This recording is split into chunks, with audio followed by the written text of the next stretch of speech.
Fala pessoal, sejam todos muito bem-vindos a mais um episódio do podcast da EVA Educação. Eu sou Eduardo e é uma alegria ter você aqui conosco. Já te convido para que você dê o gostei nesse vídeo, se inscreva no canal.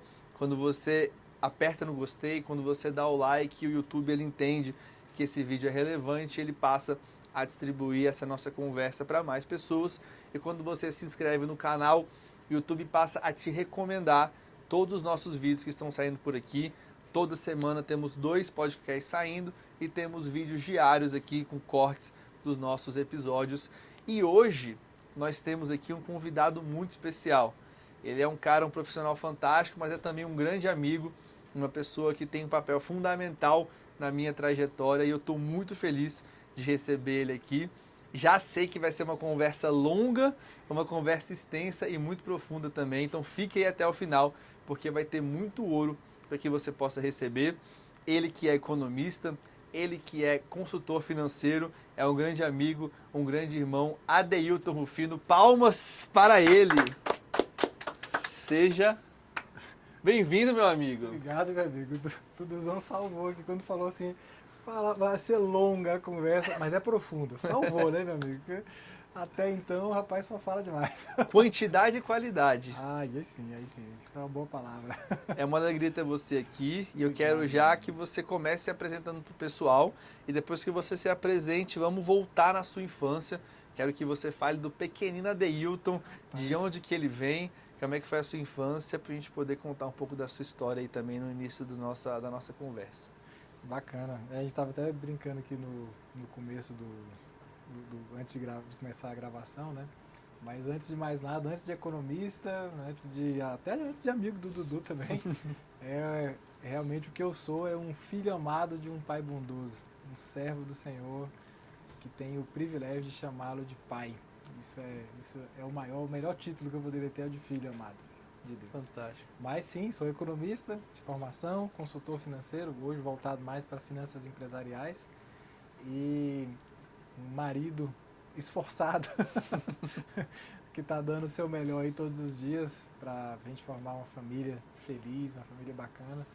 E cara, um servo, estou aqui para servir você, a nossa audiência aí também, com o melhor que Deus tem confiado a mim ao longo da minha vida. Não se trata só de finanças, não se trata só de gestão, mas de vida, cara. A gente não tem, eu entendo que não tem separação, sabe? O Adeilton profissional, o Adeilton marido, não, é uma coisa só. E é isso que eu estou aqui para entregar, o meu melhor. Fantástico. Então, assim, só para você, antes de você se apresentar, falar para o pessoal aqui, a gente vai falar sobre muitos temas interessantes. E a gente vai abordar tanto as questões econômicas, macroeconômicas do país. A gente vai falar também sobre gestão financeira de empresas e gestão financeira pessoa física. Certo. Então vai ter muito conteúdo bacana e eu quero que você conte pra gente de onde você veio, onde você nasceu e como que você foi descobrindo esse amor, essa vocação, essa paixão por números e por essa profissão que você atua hoje. Legal. Cara, na verdade, finanças e economia, hoje eu entendo que é muito menos sobre número do que eu imaginava. E talvez do que você imagine, e outras pessoas também, né? Quando fala, economista, pensa que é um estatístico, mas não é bem assim. Inclusive, a gente teve um grande destaque no cenário econômico mundial. Daniel Kahneman, ele foi premiado com o Nobel de Economia e, na verdade, pela psicologia, economia comportamental. Então, o comportamento humano é muito mais o núcleo das finanças e da economia do que o próprio número, sabe? O número é o resultado, cara. O número é o resultado. Mas eu nasci no estado do Pará, na pequenina cidade de Tucuruí. Depois eu fui criado até por volta dos 5 anos de idade lá em Novo Repartimento, que é o município vizinho a Tucuruí. Na época ele já foi o segundo maior município da América Latina em extensão territorial e a densidade demográfica é bem baixa, ou seja, tem pouca gente morando num grande território. Quando você chega em Novo Repartimento, você passa por na frente de uma aldeia, a aldeia tribo Paracanã, se não me engano. E ali eu fiquei até os 5 anos de idade, que foi quando meu pai faleceu. E a morte do meu pai foi o que gerou a oportunidade de eu vir para Brasília, para morar com meus tios, né? Nessa casa onde a gente morava lá no Pará, cara, só foi chegar energia por volta dos anos 2000, energia elétrica. Era muito comum que, se a gente esquecesse as lamparinas acesas, isso eu me lembro de passar férias lá, né? Não era, aos 5 anos eu não me lembro tanto, mas às vezes que eu ia passar férias, visitar e tal, eu lembro que tinha muito cuidado para não dormir com a lamparina acesa, porque ela queimava óleo diesel. Porque então é um pavio de pano que fica molhado aqui no óleo diesel, aí ele molha, você toca fogo e ele não explode, entendeu? E essa lamparina queimando ali, se você dormir com ela acesa, você acorda com o nariz cheio de preto, né? De borra da fumaça. Isso não faz bem e tal. Então, vai dormir, apaga as lamparinas e vai dormir. Então, consequentemente, não tinha bomba d'água, água encanada, essas coisas, né? Então, essa é a realidade de onde eu vim lá do Pará. Com a morte do meu pai, surgiu a oportunidade de eu vir morar em Brasília com meus 2 irmãos, que eram filhos da mesma mãe e do mesmo pai, morar com meus tios. E meus irmãos vieram comigo, os 2 logo resolveram voltar, eram mais velhos que eu. Eu era um menino encantado com as luzes de Natal, né, cara? Então, assim, poxa, quer dizer então que eu posso ficar aqui, tem água encanada, vaso sanitário. Então, literalmente, não tinha vaso sanitário na casa lá, entendeu? Era aquelas casinhas de quintal, assim e tal. Então, é um cenário bem diferente. Aí eu era mais jovem, né, bem mais novo do que os outros, e me acostumei melhor, me adaptei melhor. Tanto às coisas boas, quanto às restrições que a gente passava a ter. Lá a gente, poxa, tinha uma extensão territorial muito grande. O nosso quintal era muito grande, literalmente, né? Quando a gente saiu de lá, eram 15 alqueires de quintal. Então era muita coisa. Ou seja, em 15 alqueires você não tinha outra pessoa que você ia encontrar. Talvez encontrasse uma onça, mas não uma outra pessoa. E você era livre para correr o risco de encontrar essa onça, né? E aí, cara, me adaptei bem em Brasília, fiquei... dei muito trabalho com meus tios, cara. Um dia eu fui agradecer minha tia pelas correções que ela me deu, né? Eu falei, tia, ó, obrigado. Você não se excedeu em nada, fique tranquilo, você deu o seu melhor. E aí ela ficou emocionada, lacrimejou assim um pouco e falou assim, é que você não sabe que de noite, quando você dormia, eu ia lá ungir você na cama e orar pela sua vida. Cara, e realmente eu sou fruto da oração dela e de muitas outras pessoas, né? E aí, cara, depois, ainda assim, morei um período lá no Pará, depois acho que pelos 15 anos de idade, passei 1 ou 2 anos lá, não me lembro direito agora, e de lá eu fui morar em Curitiba com minha irmã, da Izzy, morei pouco tempo com ela, mas fiquei, acho que 5 anos em Curitiba, né? E nesse período terminei o ensino médio, essa época eu estava abandonando o sonho de ser peão de rodeio, cara. Se você chegar e me encontrasse, Dudu conheceu o Adeilton aos 15 anos de idade. O que você vai ser da vida? Economista? Já pensou em ser economista? Eu falei, não, peão de rodeio, vou ser campeão mundial. Todo mundo tinha um sonho de jogar bola, jogar algum esporte, o seu era... O meu era montar em boi. Isso é uma coisa que até hoje eu acompanho, o esporte, assim, é muito bacana. Tem um touro de rodeio até hoje, fica lá em Minas, até aos cuidados de um amigo, Elias, deixar um abraço aqui pra ele, Elias, que é um cara que cuida com muito carinho do tourinho, que saiu lá do Pará pra Minas Qual Gerais. o nome dele? O touro? É. Tarja preta. Tarja preta. Tarja preta, você imagina, né? Mansinho, né? Tranquilão demais. Mas, enfim, fui morar em Curitiba nesse período, realmente transicionei dessa coisa do rodeio e tal, vendo alguns acidentes, e teve um conselho de um cara, que ele me falou assim, Adeilton, os caras que eu conheço que foram muito bem sucedidos, em um determinado momento, se eles tivessem a oportunidade que você teve de estudar, formar uma carreira diferente, eles teriam feito, cara. E você tem essa oportunidade. Então pensa se você, pelo menos, concilia isso aí. Né? E aí eu comecei a pensar em conciliar e depois realmente virei para o lado do estudo e tal. E depois acabei comprando boi de rodeio, mudei mesmo a rota. Hoje eu tenho um pouquinho mais de juízo, não ando montando em boi mais não. E lá em Curitiba eu entrei na Força Aérea pelo serviço militar obrigatório, o alistamento, né, aos 18 anos. Aos 18 anos eu tinha terminado o ensino médio e eu estava naquele período em que as pessoas não queriam me contratar porque eu não tinha passado pelo quartel ainda. E eu também não podia simplesmente chegar lá e ganhar a dispensa do quartel porque eu queria, eu estava num limbo assim, né. Aí trabalhei de maneira informal, na feira com minha tia, na feira gastronômica de Curitiba, lá na Praça General Osório, cara, tem uma feira que ela acontece algumas vezes ao ano. Tem períodos que são 2 semanas e às vezes um mês, né?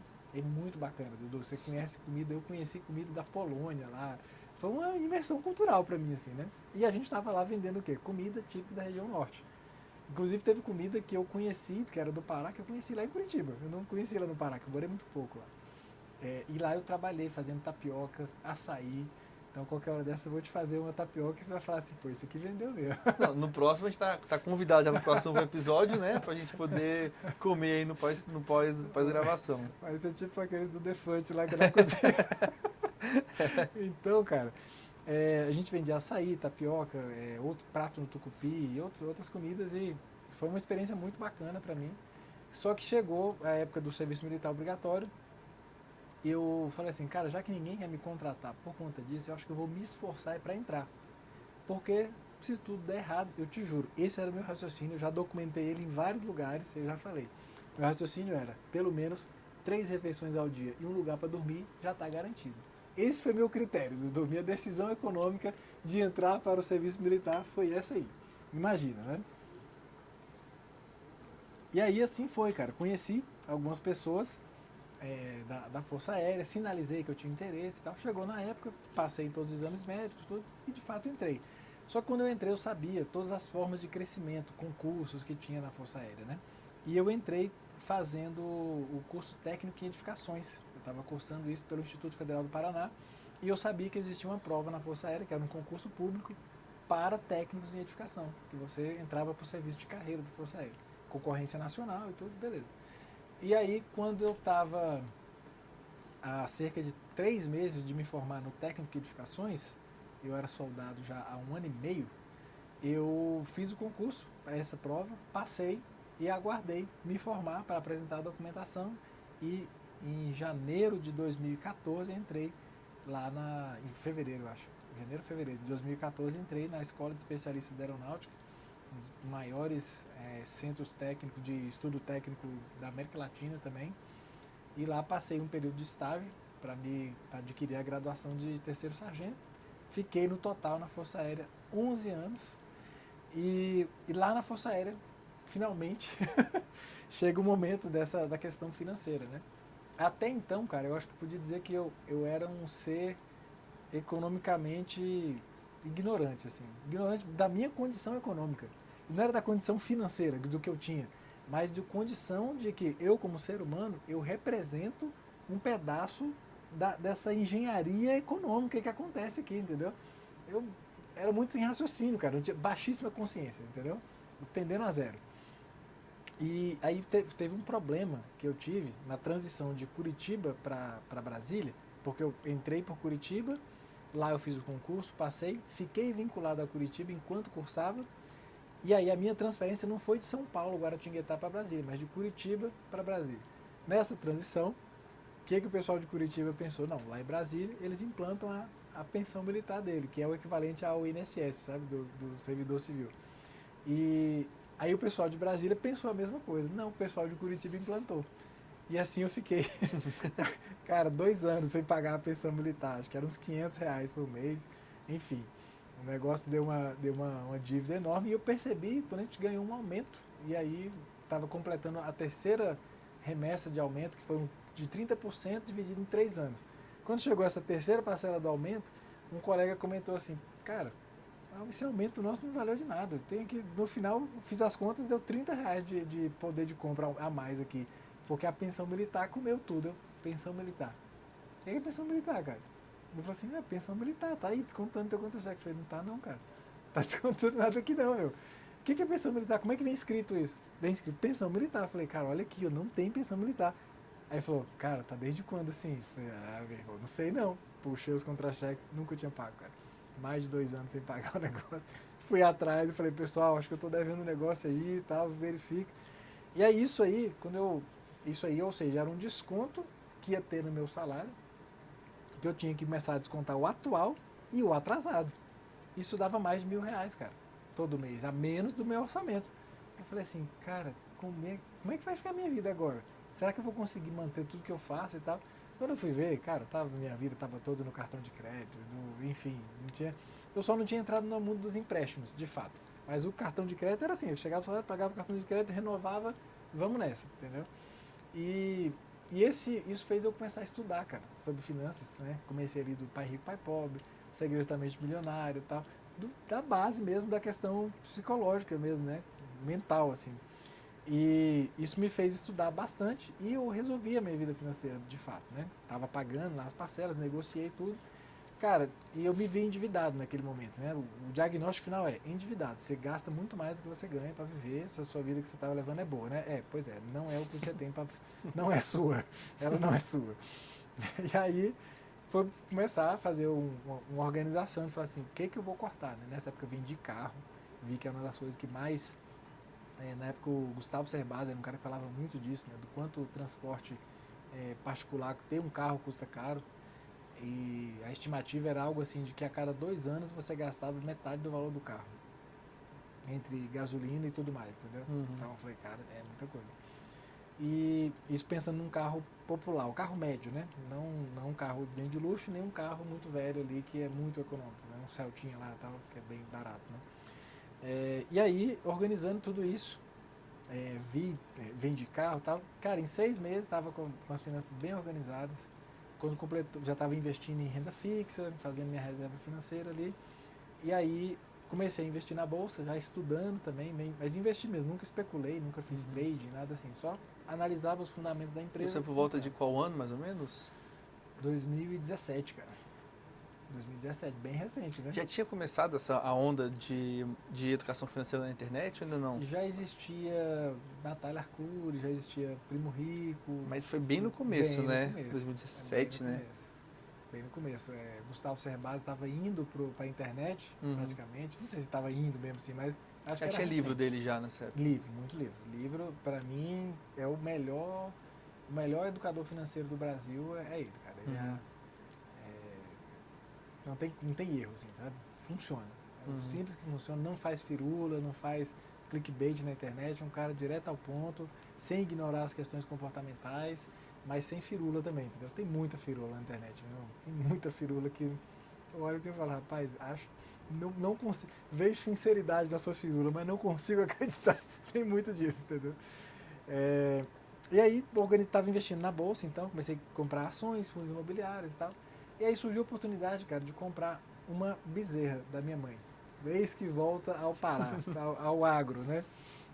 De volta à roça.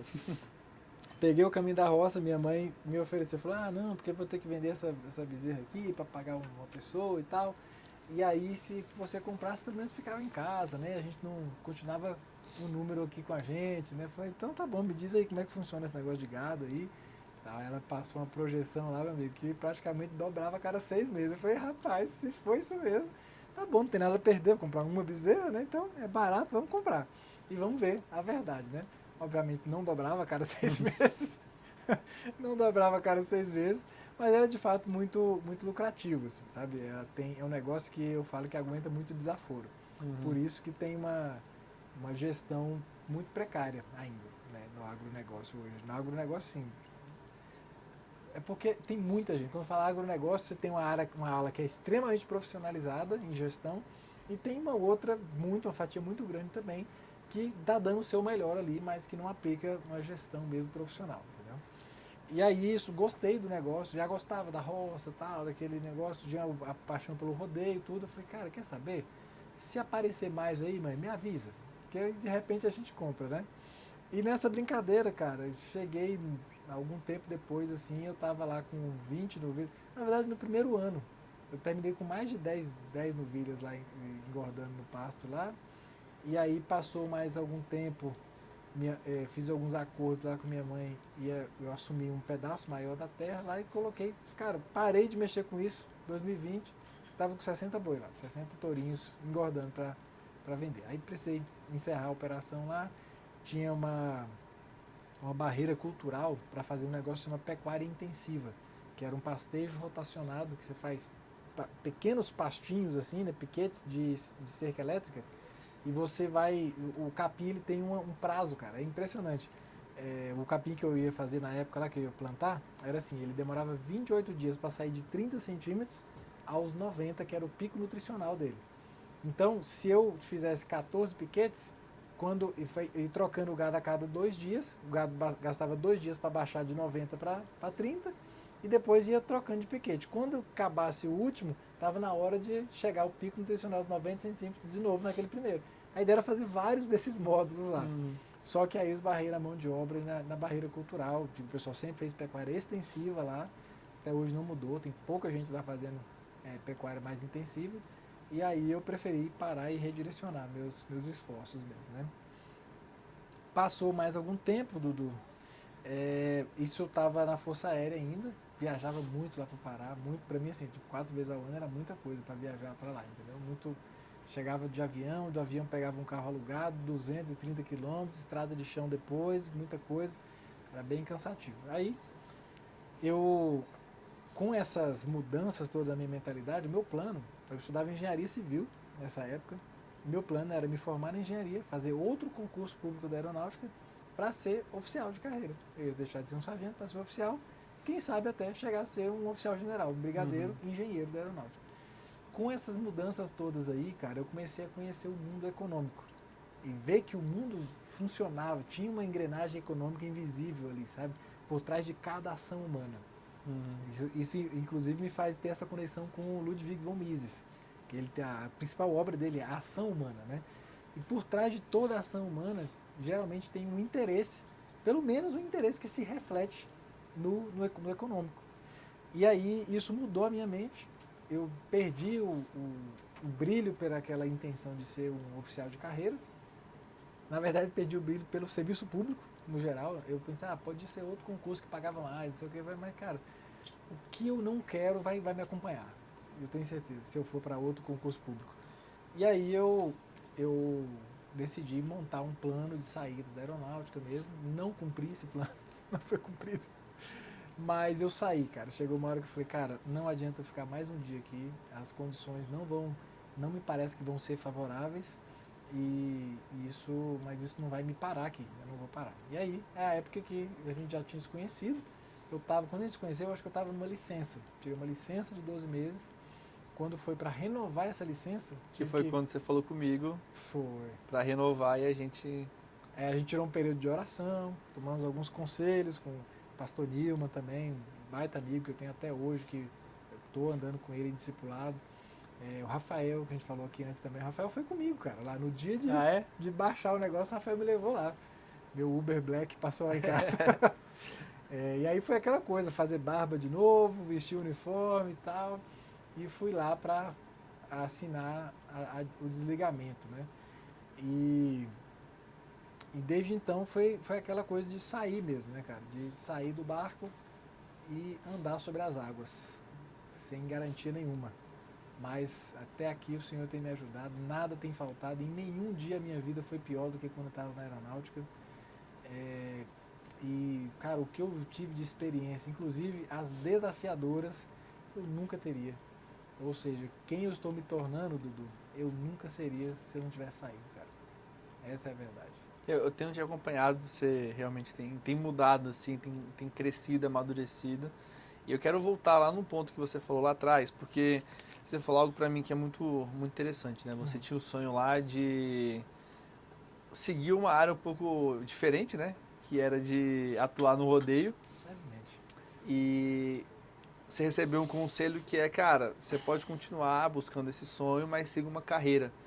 Eu queria falar um pouco assim, a gente entrar nessa questão de forma mais breve, mas dessa relação entre vocação e carreira, porque tem muita gente que pode ter de fato uma vocação, ela pode ser muito boa para aquilo, ela tem uma inclinação para fazer aquilo, e ela acaba às vezes negligenciando o estudo, negligenciando talvez uma especialização em algo, porque ela coloca todas as fichas ali. Eu queria trazer para essa nossa conversa a importância de você, entendendo a sua vocação, continuar colocando energia naquilo, mas não negligenciar talvez uma carreira em paralelo que vai te ajudar talvez a continuar a investir tempo nessa vocação, que não foi o seu caso, mas alguém que possa estar ouvindo a gente. E aí quero acrescentar alguma coisa a mais, que seria, além disso, também ter esse entendimento da importância, da necessidade de você estudar sobre finanças, porque independente de qual seja a sua área de atuação, você vai estar envolvido direta ou indiretamente com isso. Como que você vê essa relação toda? Cara, eu acho que a gente teve o grande ponto que faz essa pergunta existir, na verdade, foi o bendito do Zuckerberg ter deixado Harvard para empreender. Ele começou sem querer um movimento em que, não faça faculdade, empreenda. Eu falei, cara, e muitas das pessoas bem-sucedidas que eu conheço, que estão perto de mim, não impediu ela de fazer uma faculdade, não impediu ela de ser bem-sucedida como empresário, e ser empresário não impediu de fazer faculdade, vice-versa, entende? A gente tem que ter uma coisa chamada consciência situacional, né? No Brasil hoje, cara, a gente mora num país pobre, a gente estava falando sobre isso, né? Em que cerca de 5% da população brasileira ganha aí cerca de 6 mil reais ao mês, né? Então, tem que ter consciência de onde você está inserido, né? Sobre a sua vocação.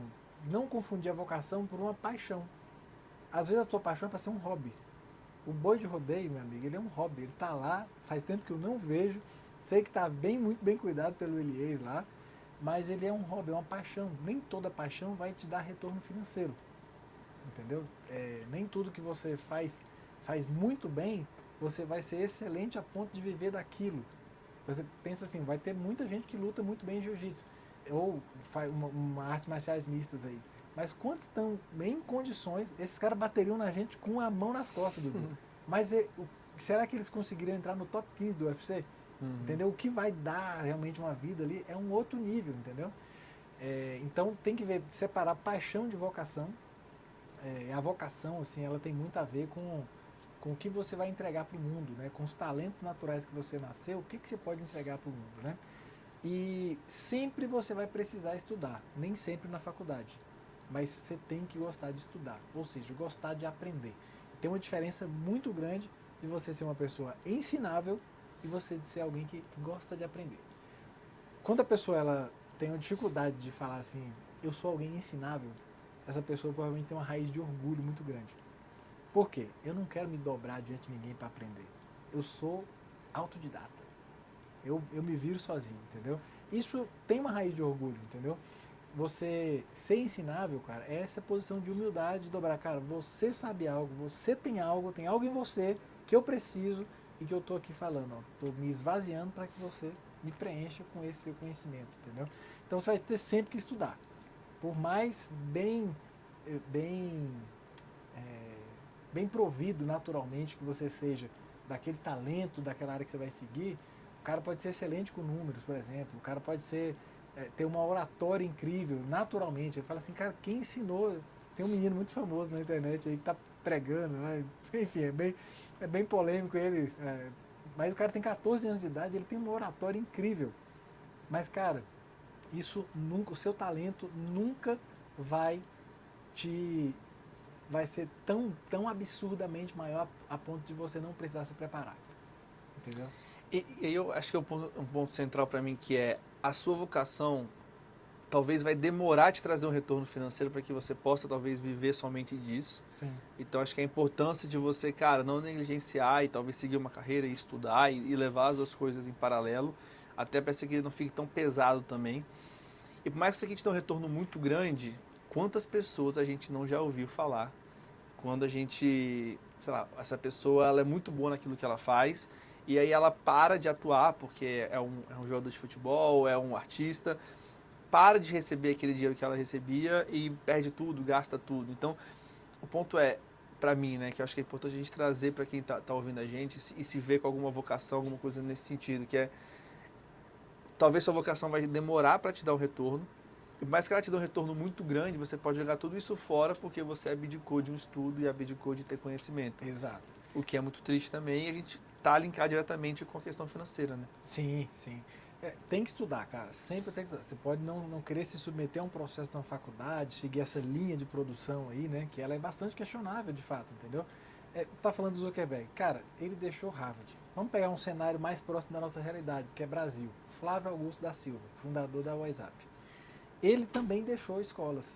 Mas, cara, ele deixou escolas que a maioria da pessoa nem consegue entrar. Uhum. A mesma coisa o Zuckerberg, bicho. Ele entrou na escola. Se você entrar em Harvard, você está autorizado, meu amigo, a deixar Harvard para empreender. Uhum. Porque você fez algo já, né? Quem sou eu para questionar um cara que entrou em Harvard, entendeu? Flávio Augusto, pô, ele entrou no Colégio Naval, entendeu? É extremamente difícil. Entrou em faculdades federais, Faculdade Federal Fluminense, se não me engano. Ele, cara, ele foi lá, tanto no Colégio Naval, inclusive, ele voltou para lá e falou assim, ó, pai, agora eu vou sair só porque você vê que entrar não era um problema, entendeu? Mas ele nunca parou de estudar, entendeu? Então, seja pela via formal, linear do MEC, da vida aí, ou de outra forma, aí você vai ter que estudar, você vai ter que aprender com alguém. E uma coisa que você... É como assim, a lei da gravidade, Dudu. Vamos supor que nós fôssemos extremamente ignorantes e falassem assim, cara, isso aí é a teoria da conspiração, lei da gravidade não existe, isso aí é uma convenção social e para provar, eu vou pular daqui de cima desse prédio. A gente estaria imune aos efeitos da gravidade? Por dizer não acreditar? Não estaria. A gente ia se lascar lá embaixo, entendeu? Mas, e aí, por que eu estou trazendo esse exemplo, cara? Porque você esteja consciente ou não, você é um ser econômico.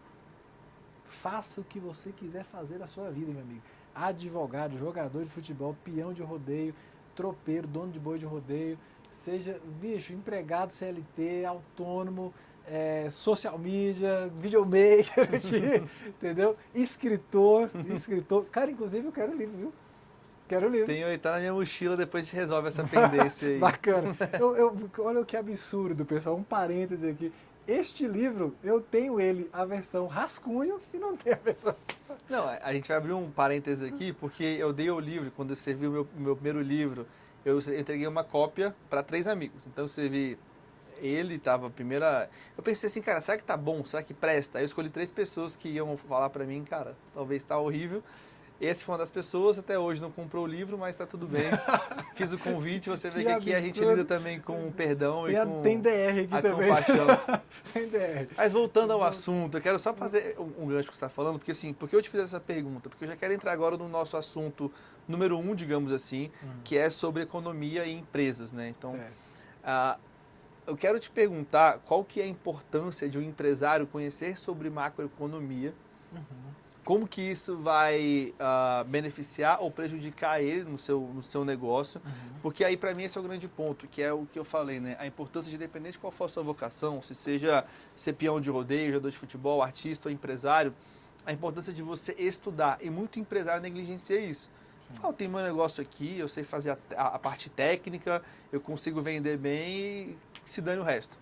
Então, qual que é a importância de fato, né, você como economista, para que o empresário, dependente da área que ele atue, ele entender pelo menos o básico sobre economia, né, sobre macroeconomia? Sim.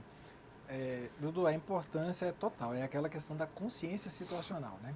Você precisa saber onde você está inserido do ponto de vista econômico. Seja você alguém consciente ou não das suas ações e o reflexo delas na economia e a ação das outras pessoas na sua vida, que gera o reflexo na economia e que afeta a sua vida, elas estão aí, cara. E você precisa ter consciência disso. E isso se dá como? Estudo, cara. Você precisa estudar. Precisa aprender como é que funciona, precisa entender o que é uma inflação, o que é... Cara, tudo. Você precisa entender o efeito do aumento do dólar no seu consumo, porque senão você vai entrar numa... Se você não tiver a sua própria consciência desenvolvida, você vai, ou em algum momento, vai doer em você, e aí você vai caçar alguém em quem se agarrar. E talvez você se agarre num lugar bem ruim, numa barca furada, e você entre nessa linha aí de reclamar, a culpa é de alguém, e você não se responsabiliza pela sua própria vida financeira, né? Então, entender de economia é fundamental para o empresário. Ainda que você não consiga alterar, você conhecer a macroeconomia e os indicadores econômicos do país, a taxa Selic, por exemplo, a sua empresa, cada vez que a taxa Selic aumenta, o valor de mercado de uma empresa tende a diminuir, cara, por um negócio chamado custo de oportunidade. Então, infelizmente no Brasil hoje a gente ainda, em termos de micro e pequenas empresas, quase que o pessoal não tem essa prática de vender empresa. Eles passam o ponto ali, tal, vende o estoque e tal. Que é diferente de vender uma empresa, né? Medir quanto que ela gera de caixa, quanto que ela gerou nos últimos anos, quanto que ela projeta vender, e pelo fluxo de caixa descontado a gente saber quanto que ela vale. Isso aí, a gente tem que descontar o custo de oportunidade, que é o quê? Para eu assumir ou me valer dessa oportunidade aqui, aproveitar essa oportunidade de comprar essa empresa por R$1 milhão, eu estou abrindo mão de uma rentabilidade anual garantida de 14% ao ano na Selic. Então, vale a pena? Qual é a rentabilidade que aquela empresa dá? Entendeu? Então, isso, ou seja, talvez a tua empresa, que você está vendo aí, talvez a tua empresa não tenha uma gestão financeira que dê condições de fazer um valuation dela hoje, sabe? Mas ela tem um valor de mercado, você precisa descobrir isso quanto antes. E talvez você tenha dinheiro aí, ela pode estar funcionando, dando uma rentabilidade que não compensaria todo o esforço que a pessoa está tendo lá, entende? Então, falei da taxa Selic, é uma das coisas, né, que tem no cenário macroeconômico. A inflação. Até a pergunta que eu queria te fazer, porque em cima dessa questão o que é a taxa Selic e como que ela impacta no negócio? Você deu um exemplo, eu queria talvez até levantar um outro exemplo, que é a questão de que quando você tem, se você falar um pouco pra gente, né, como especialista da área, mas assim, o empresário relativamente grande, ou até uma pessoa tem empresa de porte médio, com a Selic muito alta, esse cara não consegue pegar um crédito bom que vai valer a pena para ele conseguir talvez expandir, abrir uma nova franquia, ou expandir o empreendimento dele. Então, o que é a taxa de juros, o que é a taxa Selic, né? É bom a gente partir aqui todo mundo do mesmo ponto, e como que isso impacta o cara que às vezes acha que, pô, é só o cara que é grande, é só o dono do agronegócio, o cara do agronegócio que vai ser impactado. Quanto que isso de fato impacta? Dudu, eu digo que, na verdade, o que é mais impactado é o pequeno e o indivíduo. É o mais impactado pela taxa Selic, tá? Porque a taxa Selic, ela é a taxa básica. Básica por quê? Porque ela não é rebuscada? Não, porque ela é a base de todas as demais taxas de juros do mercado. Então, a taxa do CDC, crédito direto, crédito pessoal, né? Você vai pegar no banco, ela varia de acordo com a variação da taxa Selic.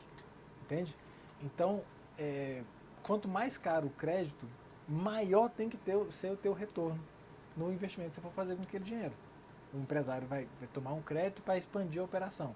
Cara, se ele tinha que ter uma determinada lucratividade, ele vai ter que repassar esse custo do capital dele que ele está pegando, né, para o cliente final dele.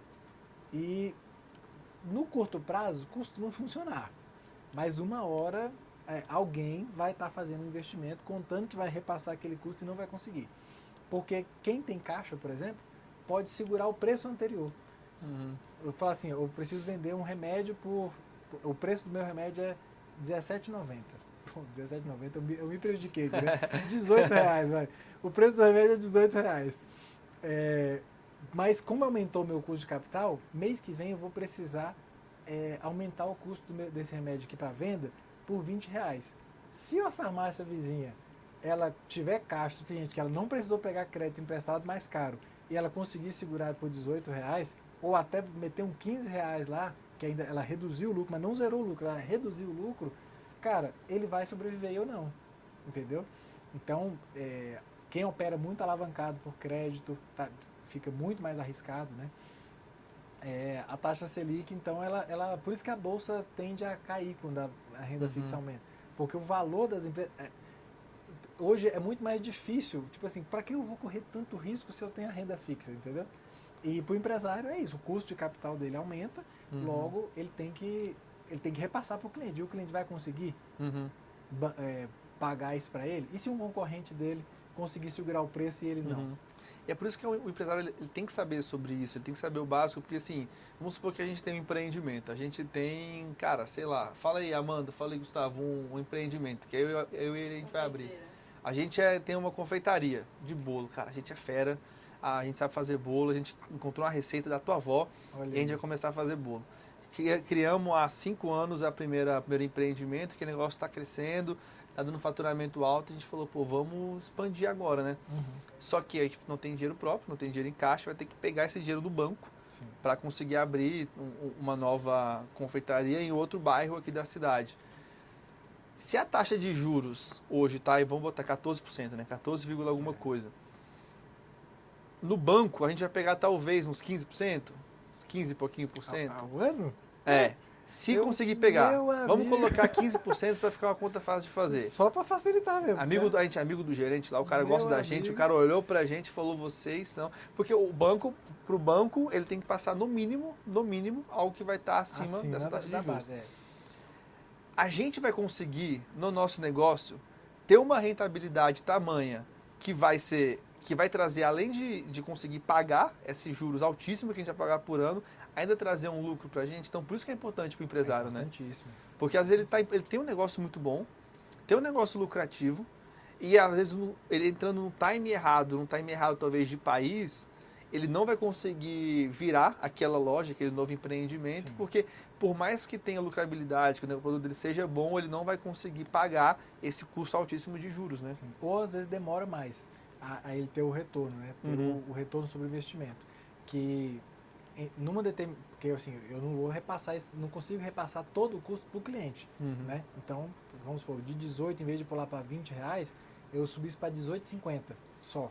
Repassei um pouquinho, não compensa o cara ficar pesquisando o preço por 50 centavos. Aí ele vai já compra aqui comigo, entendeu? E aí, esse cara, eu levaria, digamos que 24 meses para quitar essa dívida, operando com lucro direitinho, quitaria a dívida. Daí para frente, era só lucro, retorno sobre investimento, já, digamos assim, é só lucro só para nós. Não tem mais que pagar empréstimo.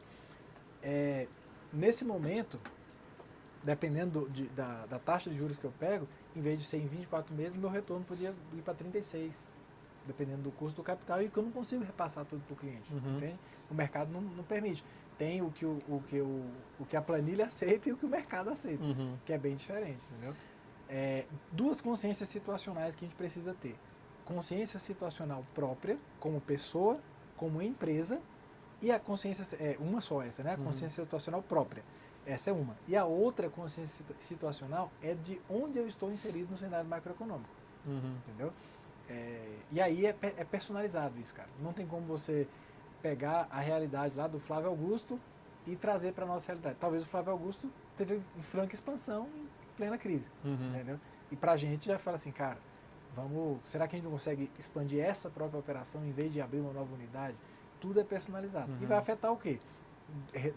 Tempo de retorno do investimento, se eu pego ou não aquele investimento, se é viável, se não é. E o empresário precisa conhecer também muito de linha de crédito. Às vezes a taxa de juros aumentar não é nem tanto o problema para fim de crédito, né? Se ele consegue uma carência de 12 meses, por exemplo, linha de crédito empresarial, é possível ter isso, e já te ajuda. Te ajuda muito. Você passar 12 meses com o dinheiro na mão, sem ter que pagar uma parcela, cara, 12 meses dá para fazer muita coisa, entendeu? Mas se você pega 12 meses, você pega o empréstimo, não sabe o que fazer com ele, passa 3 meses para decidir o que fazer com ele, mais 2 meses para implantar, foi 5 meses. Entendeu? Então a tua carência real já não é foi pela metade, né? Eu acho que esse ponto é importante assim, da gente frisar, porque você não vai balizar a sua decisão 100% de uma maneira manufaturada, digamos assim, né? Por conta do cenário do país. Sim. Eu tenho amigos que eles têm um grupo que está crescendo absurdamente, independente, cresceu lá em 2018, está crescendo agora porque eles conseguiram encontrar um negócio muito lucrativo, eles têm uma linha de crédito muito boa, por causa do segmento que eles atuam, então eles estão crescendo, como eu conheço pessoas que deixaram de expandir, deixaram de tomar risco, porque falou, cara, não faz sentido, eu tenho hoje o meu dinheiro parado ali rendendo, então acho que é de cada um, realmente, o empresário entender que ele precisa saber sobre, que ele precisa entender, para ele conseguir tomar a melhor decisão possível dentro do cenário dele, né? Sim. Outro ponto também importante que eu queria que a gente conversasse é o que é a inflação e como que a inflação pode, de alguma forma, direta e indiretamente, impactar dentro do negócio de uma pessoa. Cara, a inflação, para o empresário, ela vai afetar muito na compra, né? Para quem vende produto, por exemplo, a inflação, para o empresário, cara, a inflação ela pode vir por uma taxa cambial, porque se eu trabalho com muita matéria-prima ou produto que é importado, o câmbio vai afetar, né? Bastante o meu preço de custo. E com isso, eu vou ter que repassar. E aí, é aquela história, de novo, né? O mercado vai aceitar? Será que não tem um concorrente que tem um estoque anterior que ele vai segurar 2 meses a mais ali de preço antigo? Entendeu? Então, mas tá, indo para a tua pergunta exatamente, o que é inflação? É perda de valor, perda de poder de compra do dinheiro. O que você comprava em 1994 com R$1 é muito diferente do que você compra hoje com R$50. R$50 acho que hoje não paga, cara. O que você comprava com R$1, entendeu? Quem lembra o Kinder Ovo a R$1 aqui? Você lembra, Amanda? Lembro. Kinder Ovo a R$1, meu Deus, nem lembro disso. O saquinho de leite, eu lembro do saquinho de leite a 10 centavos na padaria. 10 centavos o saquinho de 1 litro de leite, cara. É muito doido, entendeu? Então, hoje R$7 fácil uma caixinha de leite aí, entendeu? Então, e aí, a inflação é isso, é o dinheiro perdendo poder de compra. A moeda, cara, ela no fim é um meio de troca. É um meio de troca. Ela é portátil, é fácil de você levar. No fim das contas, a moeda surgiu para isso, né? Para ser, em vez de eu carregar 1 quilo de sal, porque todo mundo quer sal, aí eu posso trocar sal por arroz, sal por coisa. Em vez de ser um sal, vamos formatar um negócio aqui, ver as moedas de metais preciosos ali e tal, porque ele servia para trocar e ele era a unidade base ali, né? Tantas moedas vale 1 quilo de sal, tantas moedas vale um arroz, um feijão e tal. Então, só que a inflação o que eu compro hoje com R$1 é maior do que aquilo que eu vou comprar amanhã com o mesmo R$1. Entendeu? Eu consigo comprar mais hoje do que eu compraria amanhã. Amanhã eu compro menos. Isso inflação é isso, é o dinheiro perdendo valor no tempo. Porque assim, para o cara que ele tem uma empresa que vende produto, é mais claro essa questão do impacto da inflação. Mas para alguém que presta serviço, eu acho que é legal também, talvez a gente passar essa visão assim de que o cara que presta serviço, que o custo dele talvez seja zero, ou seja, mínimo, porque ele às vezes, né, está prestando um serviço ali, então às vezes é só o conhecimento que ele tem.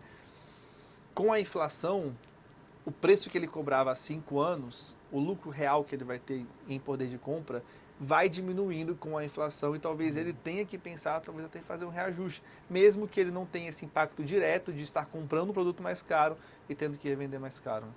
Cara, o de serviço, ele é totalmente afetado pela inflação, assim, porque pensa, é um cara que tem um conhecimento e está prestando um serviço ali, né? Mas esse cara, ele tem energia elétrica, então quer dizer que se a bandeira tarifária da energia elétrica mudar, afetou o custo de vida desse cara. E ele precisa estar vivo para poder prestar o serviço. Vive vivendo bem com energia elétrica. Hoje em dia a gente faz tudo por reunião online. Beleza, tem que estar online, ou seja, tem que ter internet, tem que ter energia elétrica. Bandeira tarifária mudou, afetou o custo do meu serviço prestado, cara. Entende? Então, de tempos em tempos é necessário fazer calcular a sua precificação novamente, atualizar. Isso é comum que se faça anualmente, né, um reajuste.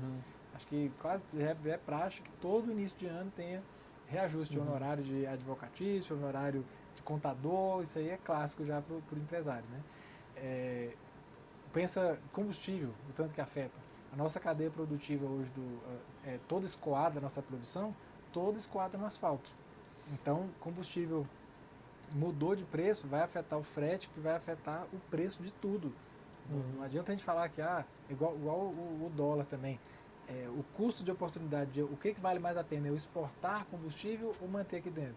Cara, eu preciso manter combustível aqui dentro para eu poder rodar, escoar a minha produção, né? Mas financeiramente falando, parece que exportar vale mais a pena. Então, como é que eu faço para segurar o combustível aqui dentro, sendo que exportar vale mais a pena? É só aqui dentro eu pagar o mesmo que eu pagaria para exportar. Entendeu? E aí isso faz o quê? Afeta o nosso custo do arroz, do feijão. O cara prestador de serviço, ele come, ele dorme, ele mora no lugar, ele se locomove. O personal trainer, talvez, que ele tem que se locomover, a gasolina aumenta, o custo dele já aumentou, a margem dele já diminuiu. Não só pela gasolina, mas pelo arroz que ele come, pelo whey que é transportado no carro, no caminhão, para chegar até ele. Tem lá dentro daquele baúzão do Sedex, o whey da marca dele lá. Sem jabá, né? Sem jabá, porque daquele whey que ele ganha 10% usando o cupom, entendeu? É tudo transportado por combustível. Então, o combustível é uma coisa extremamente inflacionária no Brasil, assim, né? É uma coisa que afeta muito a inflação. E aí, cara, afetou a comida, vai afetar o custo do serviço prestado. Entendeu? Então, inflação é isso, é dinheiro perdendo poder de compra, dinheiro valendo cada vez menos coisas, né? E afeta todo mundo, cara, não tem como. E é a coisa muito perversa, cara, porque isso é igual tudo que afeta o consumo diretamente é muito perverso, especialmente com os mais pobres. Por quê? Se o pãozinho, o pão que você vai comprar na padaria, aumentar 20 centavos, cara, se ele aumentar R$1 no quilo lá, a gente vai conseguir continuar comprando, cara. Mas às vezes para a pessoa que está realmente ali na fase de salário mínimo, ela já é muito afetada. Entendeu? Um aluguel que sobe 20% ao ano, cara, Isso custa muito para quem tem que se desdobrar com um salário mínimo e meio, 2 ali no máximo, entendeu? Quando a gente for entrar na parte de pessoa física, a gente vai abordar um pouco mais isso, talvez até como a gente tentar de alguma forma se precaver, mas eu quero entrar aqui agora, meu amigo, na gestão financeira de empresas, né? Então a gente já falou um pouco sobre economia, macroeconomia, como que se impacta. Quero falar sobre gestão financeira e já te perguntar quais que, né, a sua experiência, quais que são os maiores erros que você tem visto, assim, os mais frequentes que empresários cometem quanto à gestão financeira das suas empresas. Já quero, segura essa pergunta aqui, lembrar vocês que estamos aqui com a nossa voz da consciência, que é a Amanda, e que a gente estava conversando aqui antes de começar o nosso episódio sobre um erro muito frequente. Se esse não for o erro, depois a Amanda, quero que ela pergunte, que ela tem uma pergunta muito boa, mas fala pra gente qual que é, na sua experiência, assim, um erro que você vê muita gente cometendo. Cara, eu lido mais com micro e pequenas empresas, né? E aí, cara, o grande erro é que finanças hoje não é tratado pelos micro e pequenos empresários como uma parte estratégica do negócio. As pessoas não estão tomando decisões baseadas em informações financeiras. Elas não estão decidindo expandir a operação dela porque lucrou, investiu numa câmera nova e isso fez ela lucrar mais, ela pôde cobrar mais no valor dela. Cara, não é. Ela vai decidindo no feeling e isso afeta o financeiro, mas ela não analisa o financeiro. E onde é que as pessoas estão patinando para não serem estratégicas no financeiro?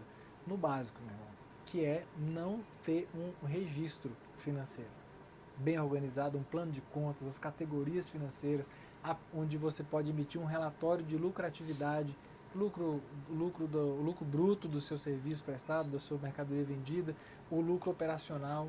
Significa, cara, o lucro operacional é um indicador, o resultado operacional, né? Porque pode ser positivo ou negativo, então não existe lucro negativo, né? Então o resultado pode ser positivo ou negativo. Esse resultado operacional, ele significa o quê? Que todo esse negócio que eu tenho aqui, de equipamento, de pessoas envolvidas, de horas investidas, ele está valendo a pena? Ele está gerando algo positivo ou não? Então, se a pessoa não vê isso, cara, ela está muito assim perdida do ponto de vista financeiro, entendeu? E como no Brasil está tudo por fazer praticamente, então tem muito negócio que sobrevive anos e anos aí, mas ele não é consolidado assim de saber se realmente funciona, o quanto ele funciona, o quão viável ele é, por causa do básico que é registrar, cara. Você precisa registrei tanto de receita de venda, tanto de custo com fornecedor, mercadoria comprada para revenda, mercadoria para produção de produto próprio, essas categorias. E custo com imposto, paguei tanto de imposto aqui, então isso me dá um lucro bruto de tanto, e é isso. Então a gente, o básico as pessoas não estão registrando bem as suas movimentações financeiras, para isso gerar relatórios estratégicos, aí sim viria a parte estratégica, entende? Entendi. Eu quero convidar aqui a nossa voz da consciência. Seja bem-vinda, Amanda. Um alô pessoal aí. Olá, gente. Tudo bem com vocês? Espero que estejam bem, né? Fala pra gente. Você tem uma pergunta muito boa que você fez aqui, né, antes da gente começar. Queria jogar essa questão na nossa conversa, que eu acho que tem super a ver com o que a gente está falando aqui. Voltando um pouco no gancho que você falou com o Eduardo, que atende muitos microempreendedores e empresas menores, eu acho que é uma dúvida da maioria das pessoas que abre empresa recentemente sobre a questão do Prolabore, né? A gente sabe que é uma espécie de salário do dono, digamos assim, mas eu acredito que a dúvida da maioria das pessoas seja como definir esse valor, como que você pode definir um valor justo e que não vai atrapalhar as outras contas que a sua empresa tem. A partir de dados financeiros da empresa, tem como você calcular de fato e estipular uma política de pagamento de Prolabore. Mas para começar, para a pessoa que, vamos lá, que é um autônomo com CNPJ, que não é um empresário com muitos funcionários e tal, né? Primeira coisa, você precisa ter uma consciência do quanto você custa como pessoa física. Porque se eu te der uma técnica aqui de falar, Dudu, a conta que é essa tal, seu Prolabore tem que ser R$3.000. Fala assim, complicou, né, amigo? Porque só de aluguel é 2.000. Então, a conta já não fecha. Então, o empresário, o autônomo, ele tem um grande trunfo na mão, que é também muito pesado. Que é o quê? Cara, você precisa de 5.000. Em vez de falar assim, vou adequar a minha vida aos 3.000, que é o que dá para pagar no meu Prolabore, o que eu tenho que fazer, quanto eu tenho que faturar para que eu possa levar 5 mil para casa, para pagar minhas despesas de fato, né? Mas, então, beleza, sabendo que você, prepare as calculadoras aí para me ajudar, sabendo que você tem uma vida que custa cerca de 5 mil reais e que você, como profissional autônomo, é a única despesa, vamos considerar que a única despesa fixa que a pessoa tem é os 5 mil reais que ela que ela tem de custo de vida, beleza? Então, despesa fixa dessa pessoa dessa empresa, né? É 5 mil reais, que é o que o sócio precisa para viver, o dono precisa para viver, beleza? Vamos considerar que o teu serviço, entre tarifa de cartão de crédito, o MEI que você paga lá, que é 80 reais por mês, 80 e poucos reais, de repente um freelancer que faz um serviço para você, isso tudo, de cada serviço que você pega, você tem um custo aí de apenas 20%. Imposto, tarifa bancária, todas as tarifas envolvidas e o freelancer envolvido no serviço, que é o custo variável, seu custo é de 20%. Isso dá para a gente um indicador que é chamado margem de contribuição, que é o mesmo do lucro bruto, que é de 80%. A cada R$1.000 que você vende, 200 é o custo 200 não, né? 400 na verdade, né? Porque é 20% de custo, não é isso? É. Então 10% de 2.000 é 200, então 20%, 400 reais. Beleza, então 20% é o teu custo variável nessa simulação que a gente está fazendo aqui. Você sabe que você precisa de 5 mil. Se você pegar os 5 mil e dividir pelo 80% ou 0,8, você vai chegar no quanto você precisa faturar para empatar. Deu quanto aí? Dividido por 80% deu 6.250. Então, com 6.250, eu paguei o meu freelancer, paguei o imposto, paguei as tarifas, sobrou 5 mil para viver. Já deu uma luz aí, deu ou não? Beleza, ficou claro aí? Ficou. Bacana. Quem é que sai de casa, pelo amor de Deus, acorda de manhã e fala assim, gente, graças a Deus, mais um dia lindo para eu empatar na vida, vamos lá. Acho que ninguém, né? Beleza. Isso aí, esse número que você encontrou, Amanda, é chamado ponto de equilíbrio dessa operação simbólica nossa aqui. Então, se eu fizer 6.250, eu já posso tirar meus 5 mil tranquilo, que eu não fico devendo ninguém, mas não sobra um centavo pro mês seguinte. Então, joga pelo menos aí, vamos pegar aqui, essa é uma prática minha, tá? Não é uma técnica do Damodaran, não. É um negócio assim, cara, joga 30% a 50% a mais como meta. Dos 5 mil? Não, dos 6.250. Pega mais 30% para você ver quanto que deu. 8.125. 8.125. Beleza. Agora pega 8.125, tira os seus 20%. 6.500. 6.500. Beleza. Tira os seus 5 mil de Prolabore, né? Sobrou 1.500, não é isso? Beleza. 1.500 é o lucro da operação.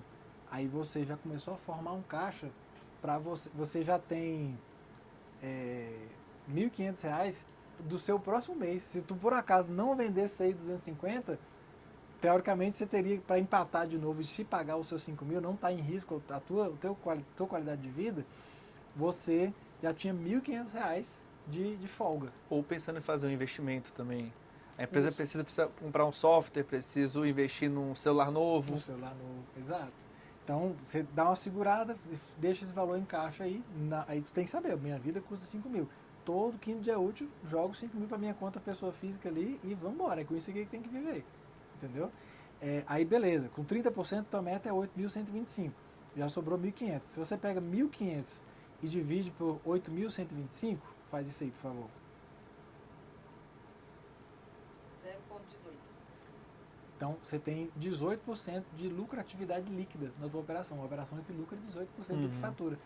Pensa se você aumentasse ainda mais o teu faturamento. Aí, pensa 18% de 10 mil, por exemplo.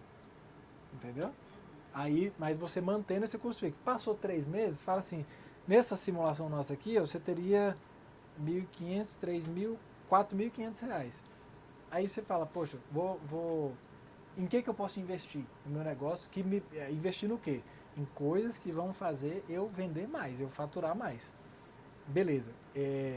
vai ser uma rodada de negócio de um clube de networking, vai ser onde é que eu vou alocar um recurso para eu sair dos meus 825 ali para 10 mil, por exemplo, esse mês. Aí, beleza. Chega no momento que você completou 6 meses, 12 meses, você pode, o valor acumulado ali, você fala, ó, 30% é para ficar no caixa da empresa para o próximo ciclo e o restante eu vou distribuir como lucro.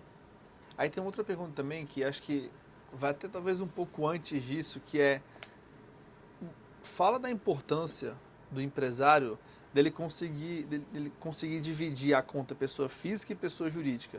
Porque o que a gente vê muito é essa confusão muitas vezes, né? Tudo é uma coisa só fala pro pessoal, como eu estava falando, qual que é a importância do empresário fazer isso e talvez quais são os passos ali para que ele possa começar a fazer isso na prática. É muito comum que as pessoas venham procurar consultoria financeira falando assim, cara, eu faço dinheiro, eu não sei para onde é que o dinheiro está indo. E muitas vezes é para ele que o dinheiro está indo. Ele fala, não, cara, eu quase não tiro dinheiro dessa empresa, não. Só que ele pega o boleto do condomínio, desconta da conta da empresa. Aí, porque ele queria que, tipo assim, que a empresa pagasse tudo e ainda desse uma mesada para ele. Ele falou assim, agora vai lá aloprar, meu filho, vai que você merece, entendeu? E não é assim. Então, eu acho que o primeiro passo mesmo, Edu, é ser honesto, cara. Vai fazer o registro das tuas movimentações financeiras. Para a empresa, não existe condomínio do sócio, não existe compras da casa do sócio. Não, isso é prolabore, amigo. Não precisa mandar isso para contabilidade lá e tal, mas para a tua organização que eu estou falando. Não é fiscal isso aqui, tá? É gerencial. Lança lá para você pode até pôr na descrição, mas na categoria é prolabore. Para a empresa, meu amigo, você representa... eu não tenho compromisso com o teu mercado, eu tenho compromisso com você de te mandar R$5.000 para tu fazer tudo isso aí. Então... começa a registrar isso aí para você ter clareza do quanto você está tirando de fato da empresa, entendeu? E isso aí você vai ver, poxa, estou tirando bem mais do que é sustentável. Aí vai falar, vamos supor, a gente acha que é 5 mil a conta da pessoa, e a pessoa descobre que ela está tirando 7 todo mês. Ah, mas é para lazer, para tudo, pô, é legítimo, beleza. Você vai fazer o quê? Ajustar a tua conta. Minha margem de contribuição ali de lucro, né, do serviço prestado é 80%, em vez de dividir 5 mil, divide 7 mil pelos 80%, entendeu? E isso vai te levar para te dar a meta de faturamento, entendeu? É ser honesto, cara. O primeiro passo é ser honesto e medir quanto que eu estou tirando daqui da empresa de fato. Aí, porque na verdade, ó, pensa, você não tem reserva, a empresa não tem reserva. Na hora que entrar um dinheiro, o boleto do condomínio chegou. Ai, não, mas não vou pagar porque é na conta da empresa. Não caiu meu prolabore ainda. Pô, não é assim, cara. O mundo não funciona assim. Tu vai ter que pagar. Aí você vai fazer o quê? Considera que você fez um vale. Eu pedi um adiantamento pro meu chefe, que coincidentemente foi eu mesmo. Entendeu? Fui lá, paguei o condomínio, isso vai ser abatido do meu prolabore na hora de pagar ele. Legal. A honestidade, no fim das contas, é ser honesto, consciência situacional pessoal, consciência situacional empresarial e honestidade com os números. Bacana. E a gente está aqui, vocês já conhecem, vocês já viram a nossa voz da consciência, que é a Amanda, que não é só mais uma voz da consciência, porque ela já apareceu aqui, ela também nos representa. Ela está entre nós. No nosso podcast, com certeza. Mas no último episódio também com o Toys, vocês conheceram, vocês na verdade ouviram a voz do nosso grande videomaker querido e amado Gustavo. Ele está aqui conosco também, gerenciando as câmeras, gerenciando o áudio, para que tudo saia da melhor maneira possível. E ele tem também uma pergunta para fazer aqui para o nosso grande Adeilton. Então já quero que, Gustavo, você dê um alô para o pessoal de casa e faça a sua pergunta aqui para o nosso convidado de hoje. Olá pessoal, boa tarde, bom dia, né? Boa noite, dependendo do horário que você estiver vendo. Aconteceu algo semelhante numa empresa que eu sou parceiro, que é a Biblioteca. Do meu amigo. O Serginho Bros. É porque o meu amigo... Tem um primo que... Conta pro pessoal lá em casa, né, E assim, eu não sou especialista em finanças, mas eu entendi que a primeira coisa que eles me chamaram justamente para ajudar nessa parte financeira. Eu entendi que a primeira coisa que precisava ser feita era justamente entender para onde estava indo o dinheiro. E aí eu fui lá, fiz todos os balanços, né, e tudo mais. Aí eu fui perguntar para elas, quanto é que vocês acham que vocês estão faturando na empresa? Ah, eu acho que o último mês foi uns 9 mil, não sei o quê. Aí eu fazer o balanço que estava faturando uma média dos últimos 3 meses de 25 a 33 mil reais. Impossível que isso aqui tá sendo faturado e tal. E aí foi ver justamente estava acontecendo isso, né? Que o dinheiro estava indo para elas, e elas iam gastando dinheiro e não via isso. Eu percebo que hoje uma dúvida, assim, não tem muita relação com isso, só trouxe o ponto, mas a maior dificuldade delas hoje é porque não, por ser empresário, o dinheiro não cai todo dia 5 ali, né? O dinheiro certinho. Às vezes um cliente vai pagar no dia 10, no dia 20, no dia 30. E elas têm essa dificuldade de, justamente por não ter uma organização financeira, reduzir um pouco os custos para que elas possam tirar esse valor e separar direitinho. Como que ela pode se organizar, né, dessa forma? Sendo que o dinheiro não cai ali todo dia 5, mas como que ela pode se organizar para que ela, no mês seguinte, ela possa no dia 5 receber esse valor e dali em diante conseguir se organizar financeiramente? Tem que ter um marco zero. Primeiro quanto que ela está de fato tirando. Disso que ela está tirando da empresa ali, que ela está pagando as contas pessoais na conta da empresa, pelo que eu entendi, precisa medir isso. No fim das contas ela está levando 10 mil reais aqui. Uma delas, né? Está levando 10 mil reais. Falo, beleza, minha amiga, vamos lá. Nossa margem de contribuição aqui é de 50% só. A gente tem condição de faz essa conta aí pra gente, ó. Os 10 mil, vamos supor que a despesa fixa total dela, com os 10 mil dela, dê 30 mil de despesa fixa. Pega esses 30 mil e divide por 50%, 0,5. Aí dá... Você está faturando 60 mil? Se tiver, beleza, ainda é sustentável pagar esse Prolabore aqui para você. Só que tem que... Tá no 0 a 0, ainda dá, mas não é o ideal. Beleza, do que você está tirando aqui? Para que está indo? Isso aqui foi mercado? Aí sim, como pessoa física, eu vou analisar tudo que eu marquei como Prolabore, eu vou de fato marcar. Isso aqui foi lazer, isso aqui foi supermercado, alimentação de casa, aluguel, condomínio, papapá. Beleza. Onde é que eu tenho margem para enxugar gasto aqui de verdade? Porque ela só tem dois caminhos, cara. Depois dessa consciência, né? Ou ela vai reduzir esse custo dela, isso vai implicar em reduzir qualidade de vida. E se você não está disposto a reduzir, parabéns, você tem uma mente muito ambiciosa, isso é louvável, só que combina com a realidade. Que é o quê? Vamos vender. Tu vai botar para jogo e vai fazer vender mesmo com lucratividade ali? Porque se vai vender, tá lindo, a gente mantém teu trabalho.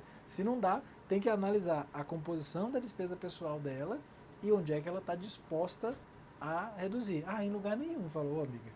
Aí não, né? Aí somos adultos, vamos se comportar como tal e tá aqui os números. Eu estou te dando a oportunidade. Escolha onde é que você vai reduzir, em quanto por cento, e o marco zero é tal. Esse mês você vai continuar pagando na medida da necessidade. Só que saiba, é um vale que você está fazendo, no quinto dia 8 do mês que vem vai ser tudo descontado do seu Prolabore. Entendeu? Respondido? Maravilha. Agora tem outra pergunta que é, cara, na sua opinião, quando que é a hora do empresário chegar e falar, agora eu preciso contratar uma pessoa que vai cuidar do financeiro? Então, eu vou ter uma pessoa que só vai olhar para o financeiro, vai ser o nosso gestor. Quando você acha que é a hora ideal para isso? Cara, assim, essa pergunta ela cabe resposta personalizada. Tem que analisar cada caso. Mas hoje, para tocar o financeiro, você tem a parte operacional do financeiro. Não é porque alguém é do setor financeiro que ele é estratégico. Entendeu? Então você tem a parte operacional, tem a parte tática e tem a parte estratégica. Todo setor da empresa vai ter isso. Porque às vezes a gente confunde, né? Não, fulano trabalha no financeiro. Mas não é bem assim. Às vezes ele é só um digitador, cara. Então não é nada estratégico isso. Vai gerar algo que é estratégico, que é um relatório para ser analisado por alguém que é estratégico. Eu entendo que a parte operacional, o mais rápido possível, se você estiver sobrecarregado, não está conseguindo, você precisa padronizar isso e contratar alguém para fazer a parte operacional, que é os lançamentos diários.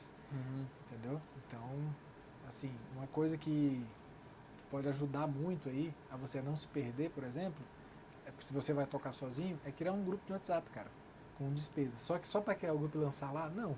De lá, porque assim, não dá tempo de você, no meio da correria do dia a dia ali, ficar parando para abrir um computador e lançar. Geralmente é computador, não é no aplicativo, assim, né?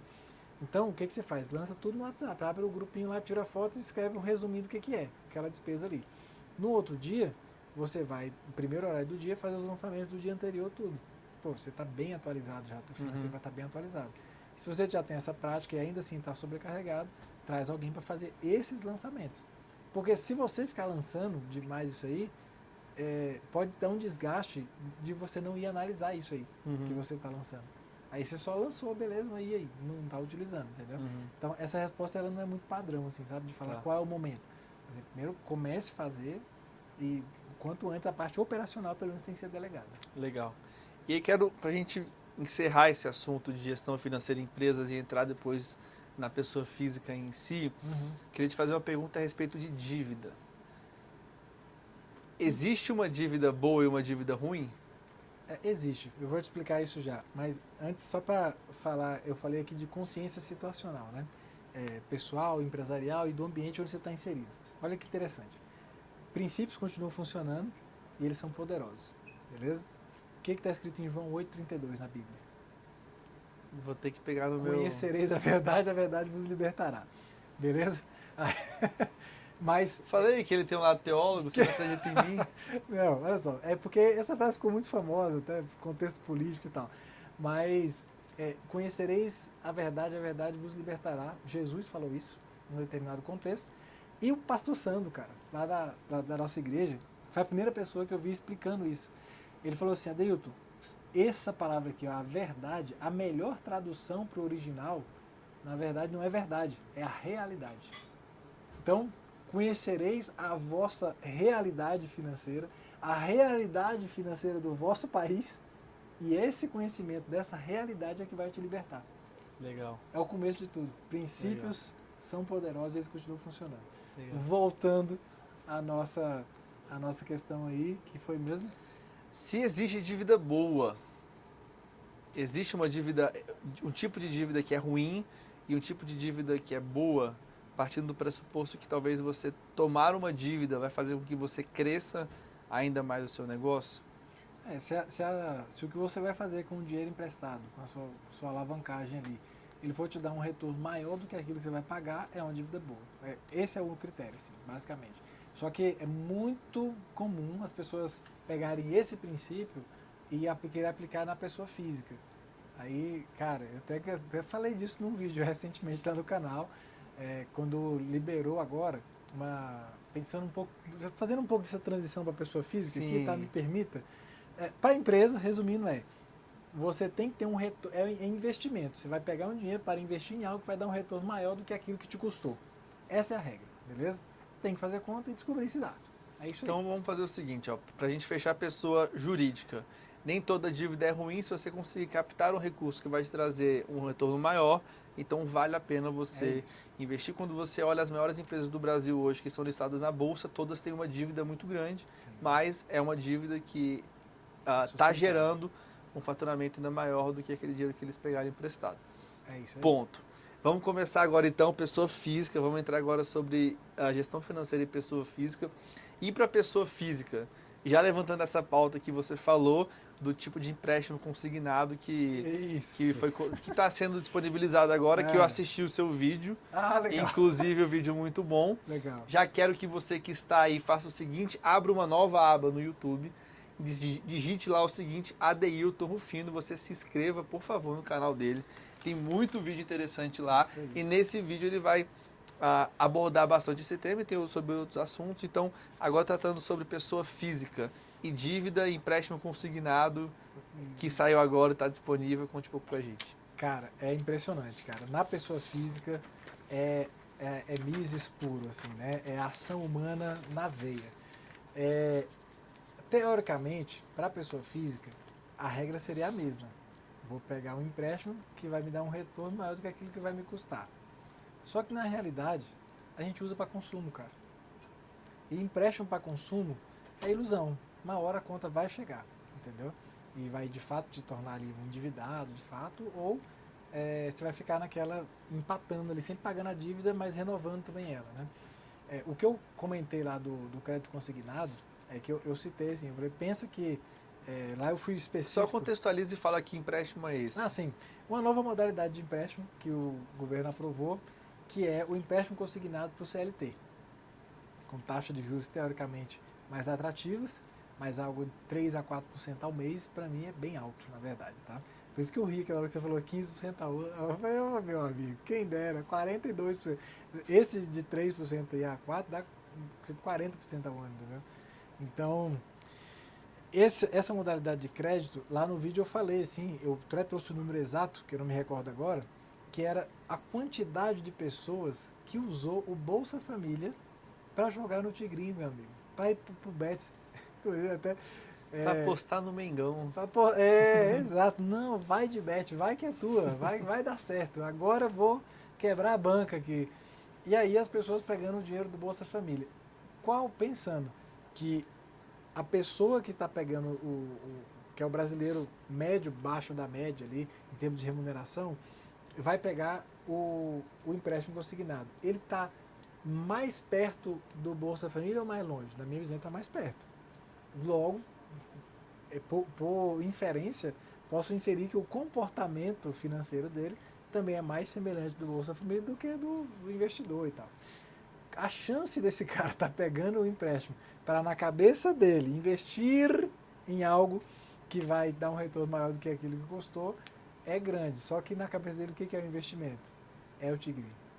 Aí complicou, entendeu? Então, na pessoa física, tem que tomar muito cuidado com isso, que são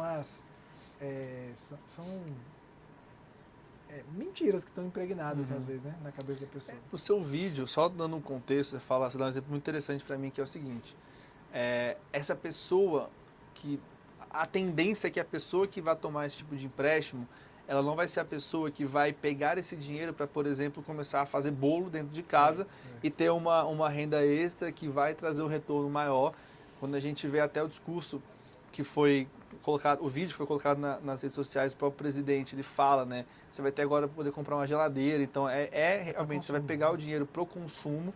Então eu acho que isso é muito interessante, porque eu acho que o grande ponto é esse, é uma coisa que eu passei a entender isso tem pouco tempo, e aí quando você entende algo que parece ser tão simples, isso muda muito a sua cabeça em relação ao nome dívida, né?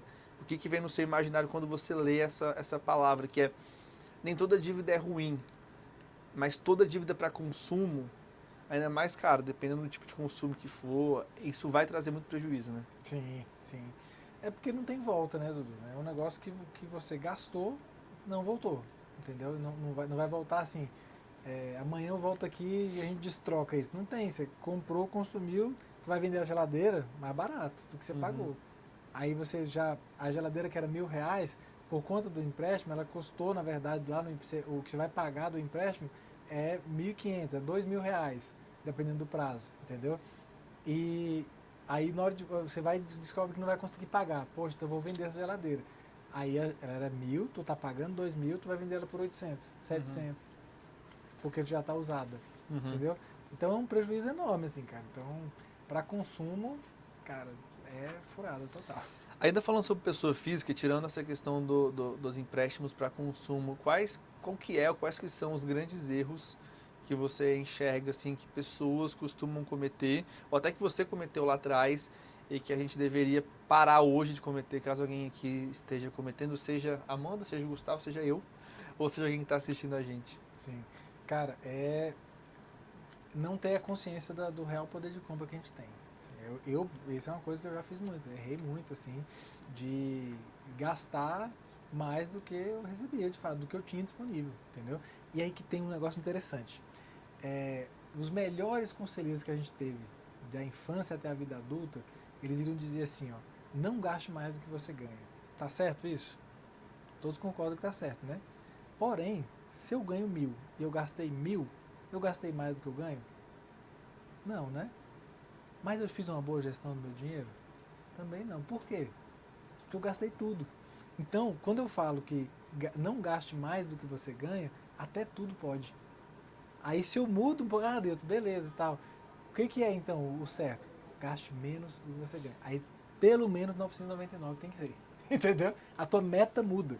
E cara, não tem como a gente ignorar a questão psicológica assim, nas finanças. Não dá. Esses dias eu tive uma conversa e na conversa eu ouvi assim, uma clássica.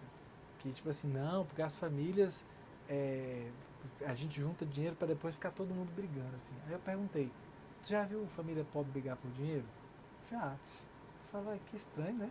Achei que fosse só uma coisa exclusiva de famílias ricas, né?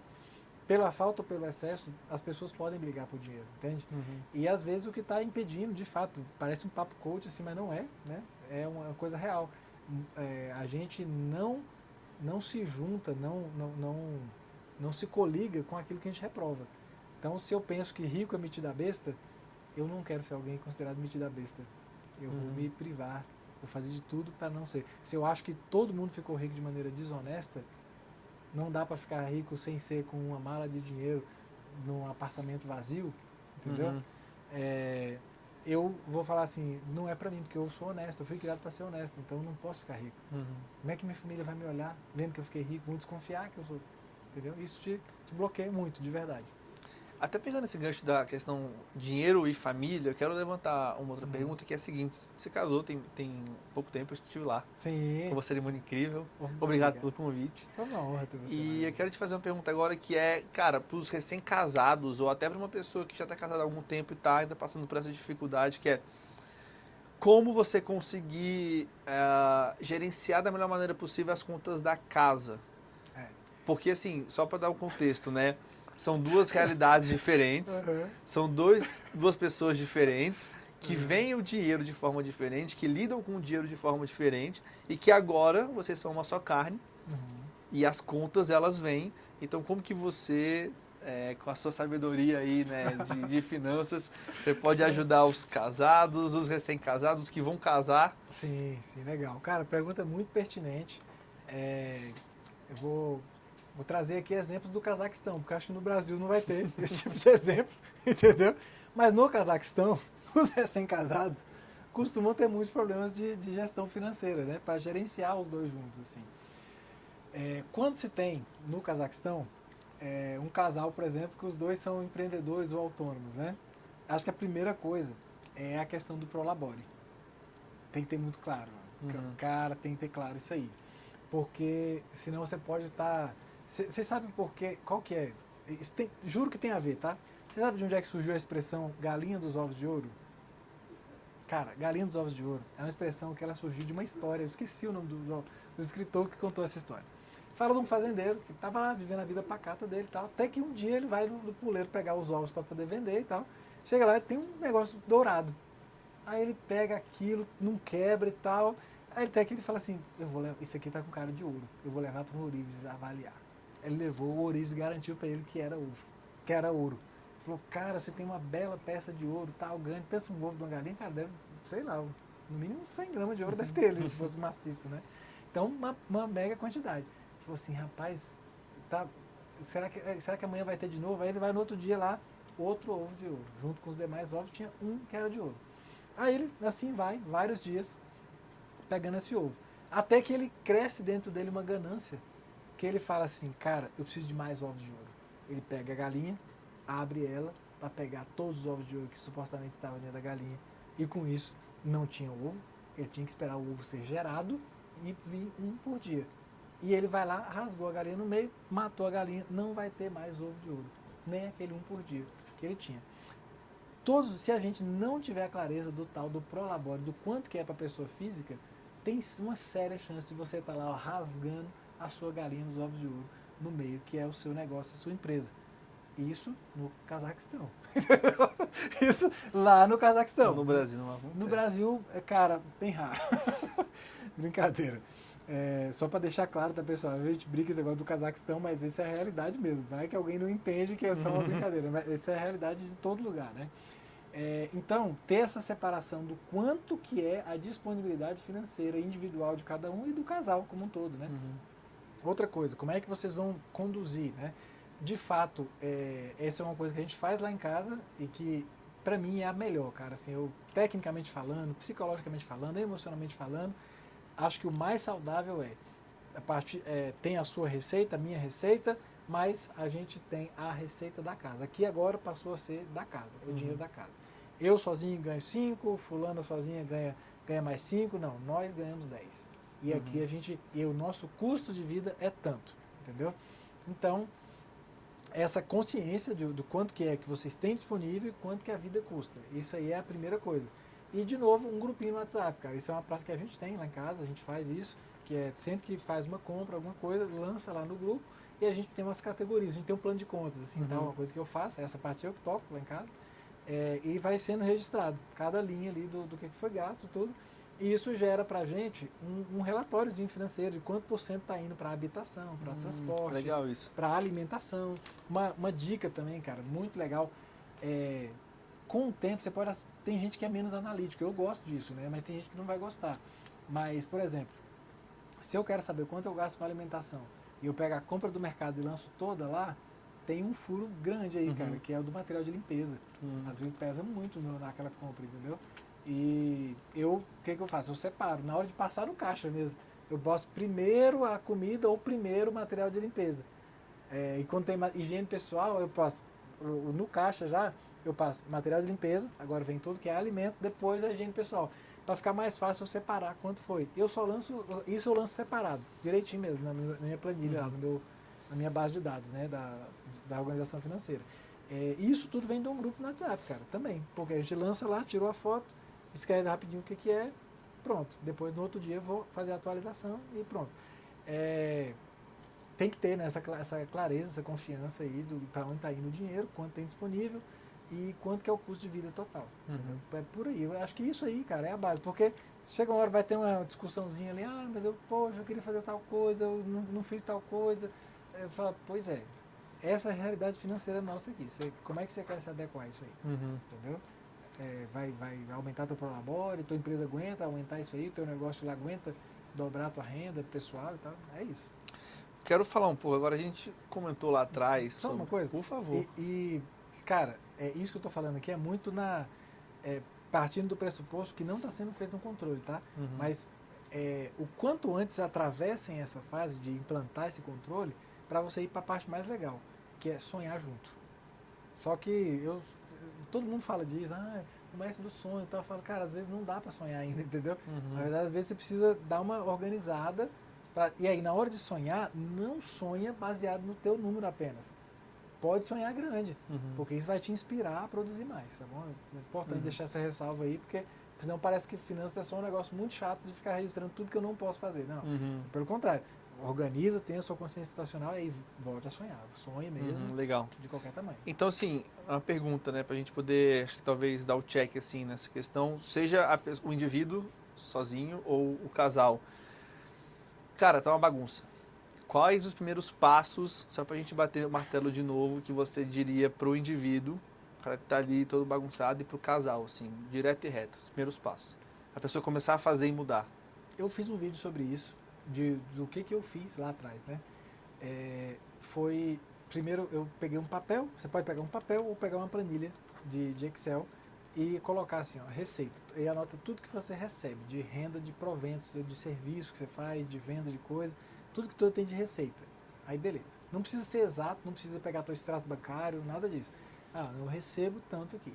Aí você anota lá quanto você custa aluguel ou financiamento da casa, ou o seu custo com a habitação. Água, luz, internet, tudo. Todos esses gastos aí. Uma estimativa de quanto você gasta com supermercado, uma estimativa de gasto com transporte. E aí do lado você faz uma colunazinha dividindo aquele valor ali da alimentação, da habitação, do transporte, dividido pela tua renda total. Que você vai saber onde está o maior peso. Que se você precisar fazer um corte de gasto, você... Poxa, é aquela história, estou cortando 50 centavos do cafezinho, mas os R$200 semanais da Bet lá do Tigrinho eu não cortei, entendeu? Então, é meio ignorante fazer, né? É uma medida um tanto ineficaz. Então, fazer esse exercício, cara, realmente, tem um vídeo que eu falo só disso, eu abri uma planilha do zero e fiz isso no vídeo, né? Realmente ver quanto você recebe por mês e quanto que está a tua vida. Só que tu faz isso na mesma planilha ali, na mesma coluna, né? Digamos assim. Lá embaixo você coloca o saldo. Quanto você está negativo ou quanto você está positivo. O primeiro passo é esse. Legal. E eu quero até indicar um livro chamado Psicologia Financeira, que a gente até gravou um vídeo juntos. Verdade. Sobre esse livro. Cara, para você que é solteiro, para você que é casado ou casada, vale muito a pena você ler esse livro. Nas palavras de Adeilton Rufino, foi o melhor livro de finanças Foi. que você leu. eu acho que vale a pena indicar pro pessoal, né? Vale muito a pena. Por que eu disse que é o melhor livro, tá, Dudu? Porque nos livros que tratam muito da questão psicológica, eu vejo um pouquinho de oba-oba, assim, sabe? De mentalize, tá, e yes, vai dar certo e tal. E não é bem assim, entendeu? Já ele traz muito disso da psicologia, tanto que o nome é Psicologia Financeira, o nome do livro, mas ele não traz aquele tom de oba-oba, não, entendeu? De que tudo é só mentalizar, é só ser positivo que vai dar certo e tal, não é. Então ele, para mim, é um livro, e ele traz a parte técnica, ele é um livro honestíssimo, assim, é fantástico. Bacana. E temos aqui mais uma pergunta do Gustavo. Gustavo, fique à vontade. Entrando nessa questão de psicologia, hoje em dia a gente vê muito aqueles vídeos de vendedores, né, falando assim, você tem que ir pela emoção, porque o cliente compra pela emoção. Logo, se ele compra pela emoção, falando assim de uma forma geral, acredito que a emoção está 100% ligada a essa questão financeira. Qual a importância da pessoa cuidar dessa parte emocional para que ela consiga lidar com as finanças? Porque eu acredito que nem tudo é só, tipo assim, eu recebi e agora administrar, né? Tem algo por trás.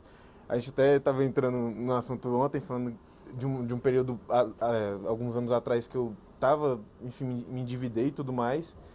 E eu percebi que eu fui entrando em bolas de neve por conta de consumismo. Por exemplo, eu fiz um empréstimo para comprar um iPhone. Tipo assim, hoje, olhando lá atrás, eu falei assim, cara, burrice, é burro mesmo, assim, não tem outra palavra.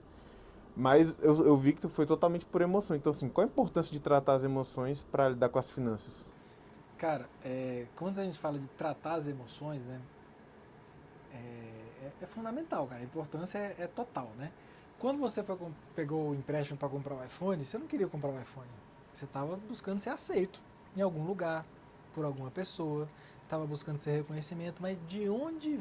O que deixou uma lacuna de reconhecimento em você? Aí sem querer bancar o psicólogo aqui, né? Mas de repente é uma parada familiar, entendeu? Eu já vi comportamentos assim meus que era baseado no quê? No abandono que eu senti na minha infância, entendeu? Teve um determinado momento da minha vida que uma coisa que foi feita, uma decisão que foi tomada por um adulto a meu respeito, no meu inconsciente ficou com um abandono.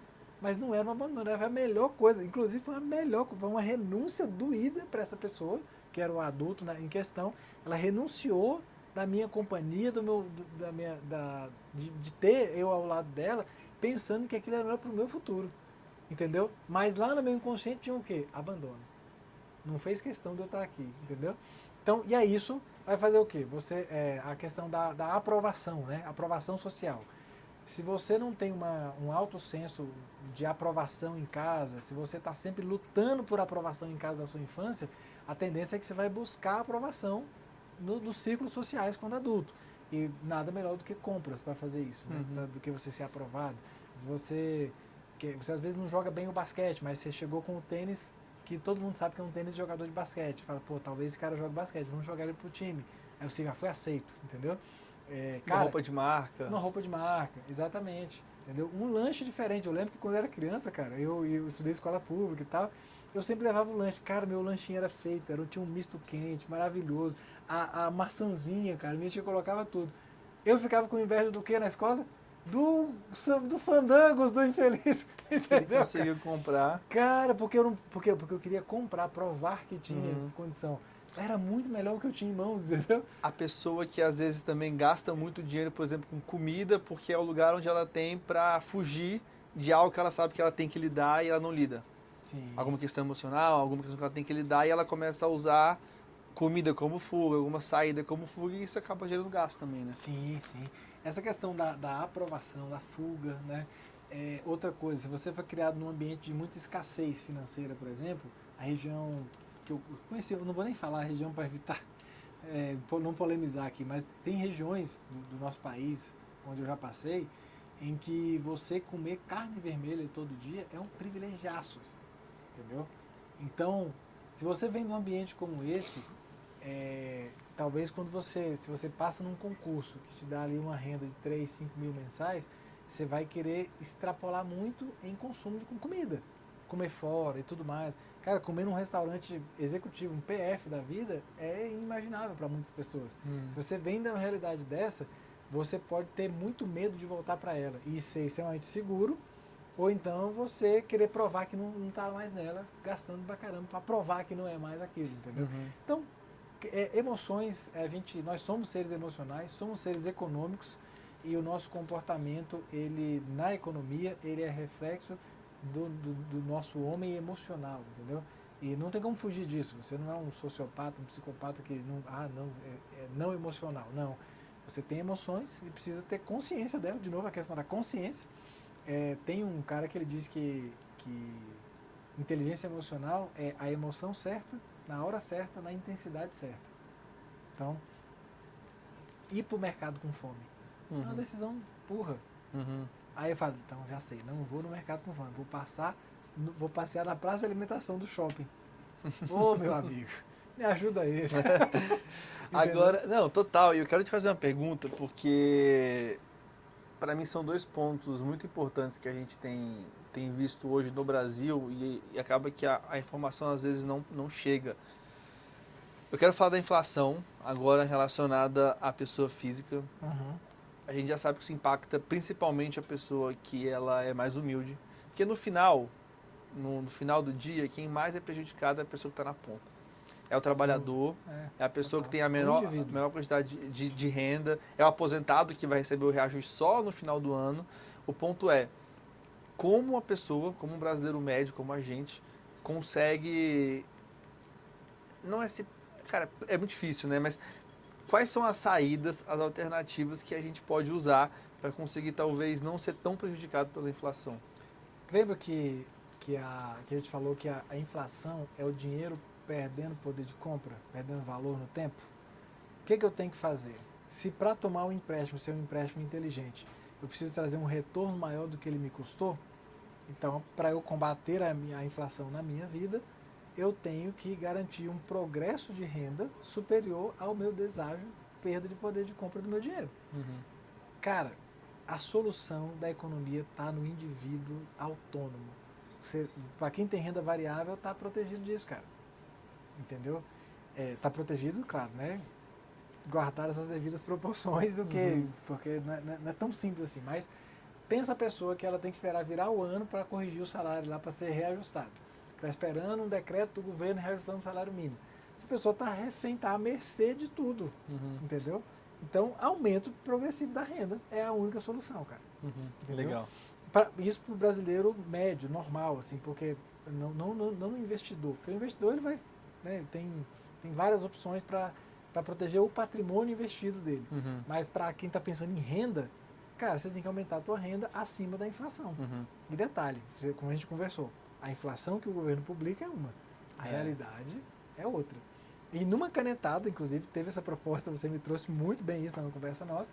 O cara falou, não, a gente podia tirar o quê? Era combustível? Podia tirar combustível e alimento. Né? Olha só que beleza. Porque o café aumentou. Porque dando contexto, existe o IPCA, que é, em resumo, a inflação, a taxa de inflação base, né? De Índice todos de os preços do consumidor amplo. Que é basicamente você pegar tudo que tem de consumo do brasileiro médio, você soma e divide, você tem a média, aquela inflação média. Só que não é inflação real.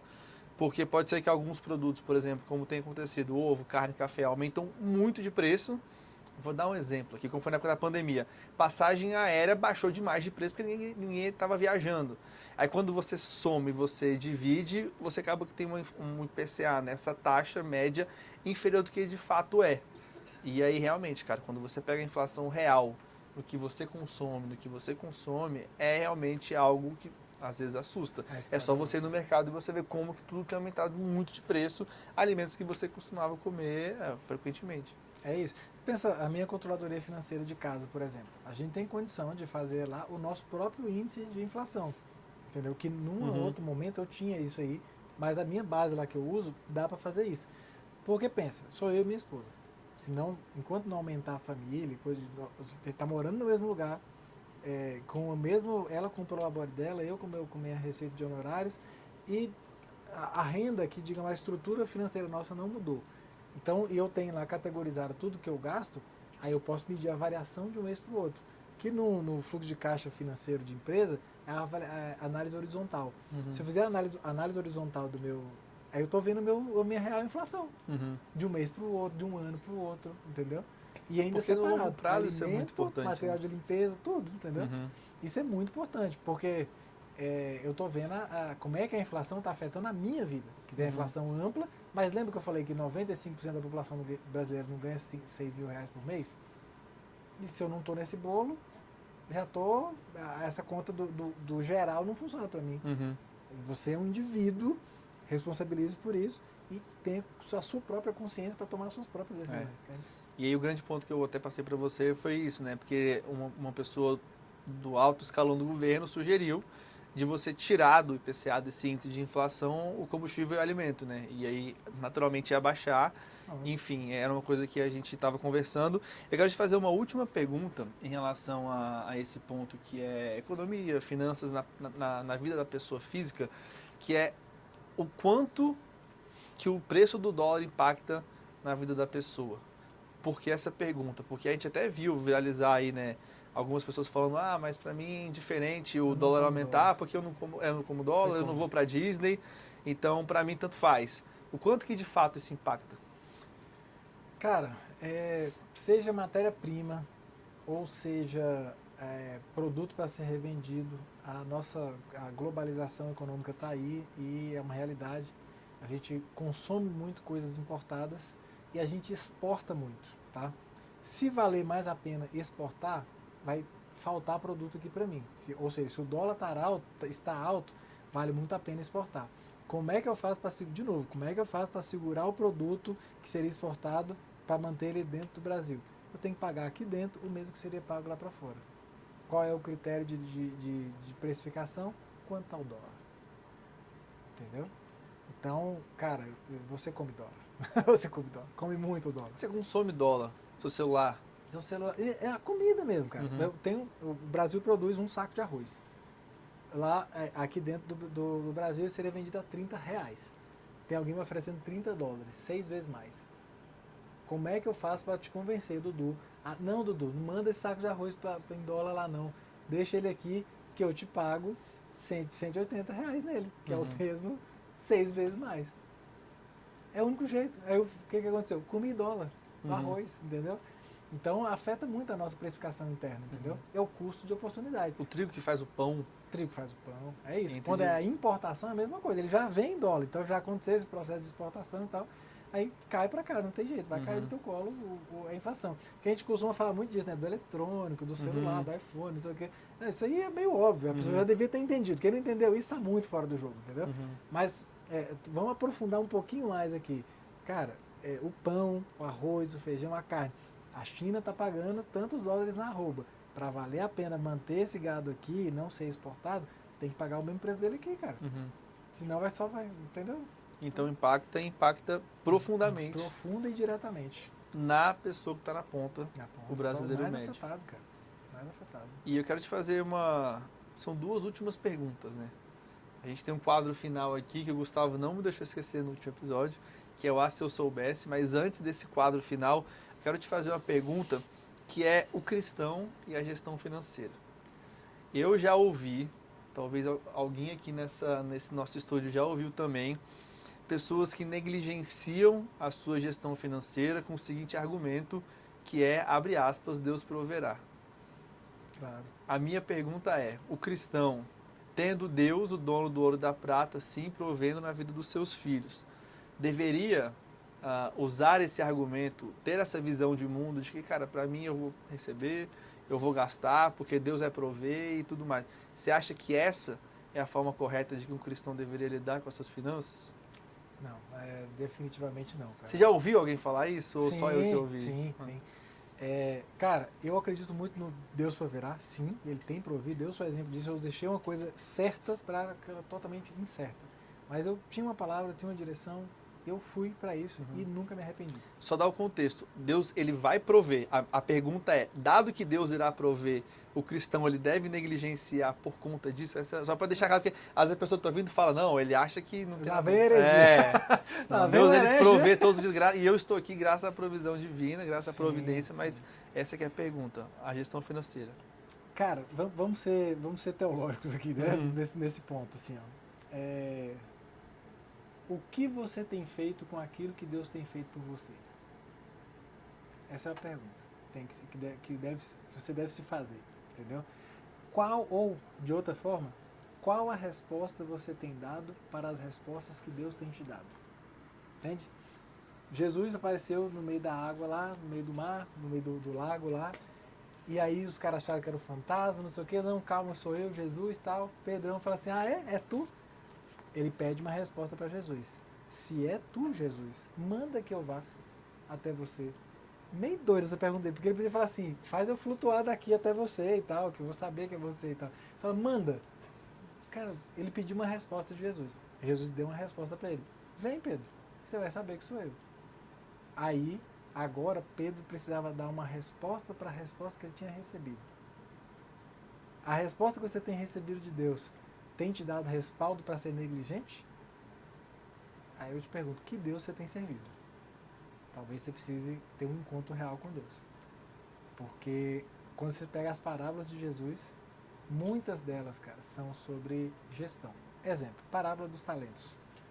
Os talentos ali não são habilidades que a pessoa tem. Talento era uma medida financeira, uma medida de riqueza, medida financeira, vamos tratar assim, né? Medida monetária, quase que monetária. Era um valor, uma coisa que tinha um valor financeiro. E Jesus conta que ele entregou uma medida para cada pessoa. De acordo, o Senhor da história entregou uma medida para cada um de acordo com a capacidade dele. Entregou um para um, entregou 2 para o outro e 5 para o outro. Não é isso? Passado um tempo, ele volta para a prestação de contas. Chega porque tinha levado 5 desses talentos, dessas medidas financeiras. O que você fez? Ele falou, poxa, eu peguei, fiz uns negócios aqui e tal, consegui, aquele 5 virou 10. Então, parabéns, servo bom e fiel. Chegou pro outro, e você? Deixei dois talentos aí contigo. Eu também consegui desenrolar aqui um pouco, tal, também dobrei meu capital aqui, ó. Tá aqui, 4 talentos. Chegou pro outro, poxa, eu consegui, não perdi nada, viu? Tá aqui, ó, o que você me deu tá aqui, toma aí que é teu e tal, e vamos nessa. Poxa vida, você não teve capacidade de nem cobrar uns juros disso aí, nada, né? Beleza. E os outros 2, ele falou, servo bom e fiel. Nessa história, uma lição que a gente tira é que quem é chamado de bom e fiel é aquele que multiplicou o seu recurso.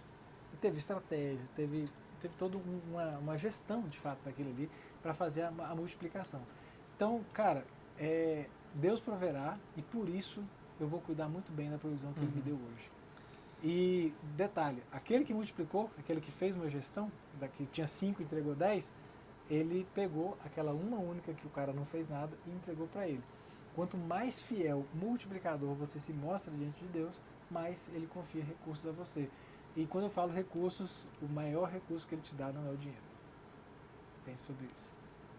E, cara, fantástico. E eu te fiz essa pergunta porque uma das histórias bíblicas que mais me toca é a história de José. José no Egito. Cara, José, só para lá atrás eu esqueci de falar disso, porque José é um personagem que me acompanha desde a infância. Eu ganhei um livrinho chamado O Governador do Rei. O Governador do Rei. E desde então a história de José, recentemente fiz uma pregação sobre isso também, então... Legal. Prossiga. E aí, não, porque na história de José você vê essa cena onde Deus dá um sonho para ele e Deus dá uma estratégia financeira para José, para livrar o povo da fome. O povo não morreu de fome porque José pegou os recursos que ele recebeu e administrou da melhor maneira possível. Aí quem já leu a história, ou quem quiser ler a história, tá lá no livro de Gênesis, e aí terão 7 anos de fartura e de bonança e terão 7 anos de escassez. Guarde uma porcentagem daquilo que você vai ter nos anos de fartura, para que no tempo de escassez você possa ter isso disponível ainda, e aí todos os povos vêm até o Egito, que foi quem se preparou para isso, que foi quem geriu com excelência esses recursos, para pedir comida, e José, ali sendo o vice-rei do Egito, ele passa a alimentar outras nações, o mundo, né? Ele passa a alimentar de fato o mundo. Então, é isso que me... E essa história para mim essa história é a resposta para a pergunta que eu te fiz, e por isso que eu te fiz essa pergunta, porque eu queria ter uma outra percepção. Faz sentido? Faz, cara. E indo um pouquinho antes, você chega para Abraão, né? Te abençoarei, te prosperarei e tu serás uma bênção. Como é que eu vou ser uma bênção se eu for negligente, cara? Que momento, Deus está mandando, abençoando, abençoando, abençoando, mas que momento eu serei uma bênção se eu não administrar bem isso, né?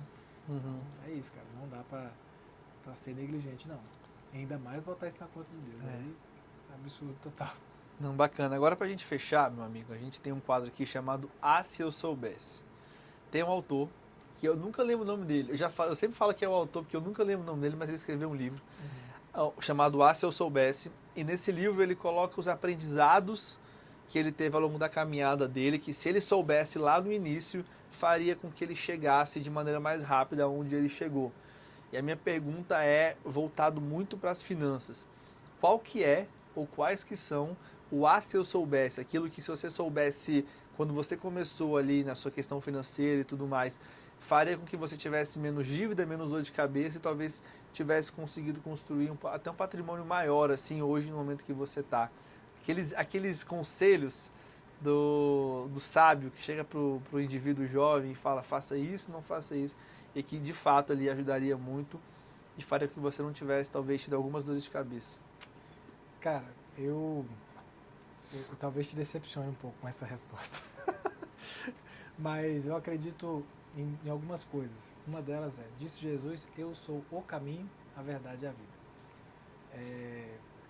E tem um poema espanhol que diz o seguinte, caminhante não há caminho, se faz caminho ao andar. E ao voltar a vista atrás, se vê a senda que nunca se há de voltar a pisar.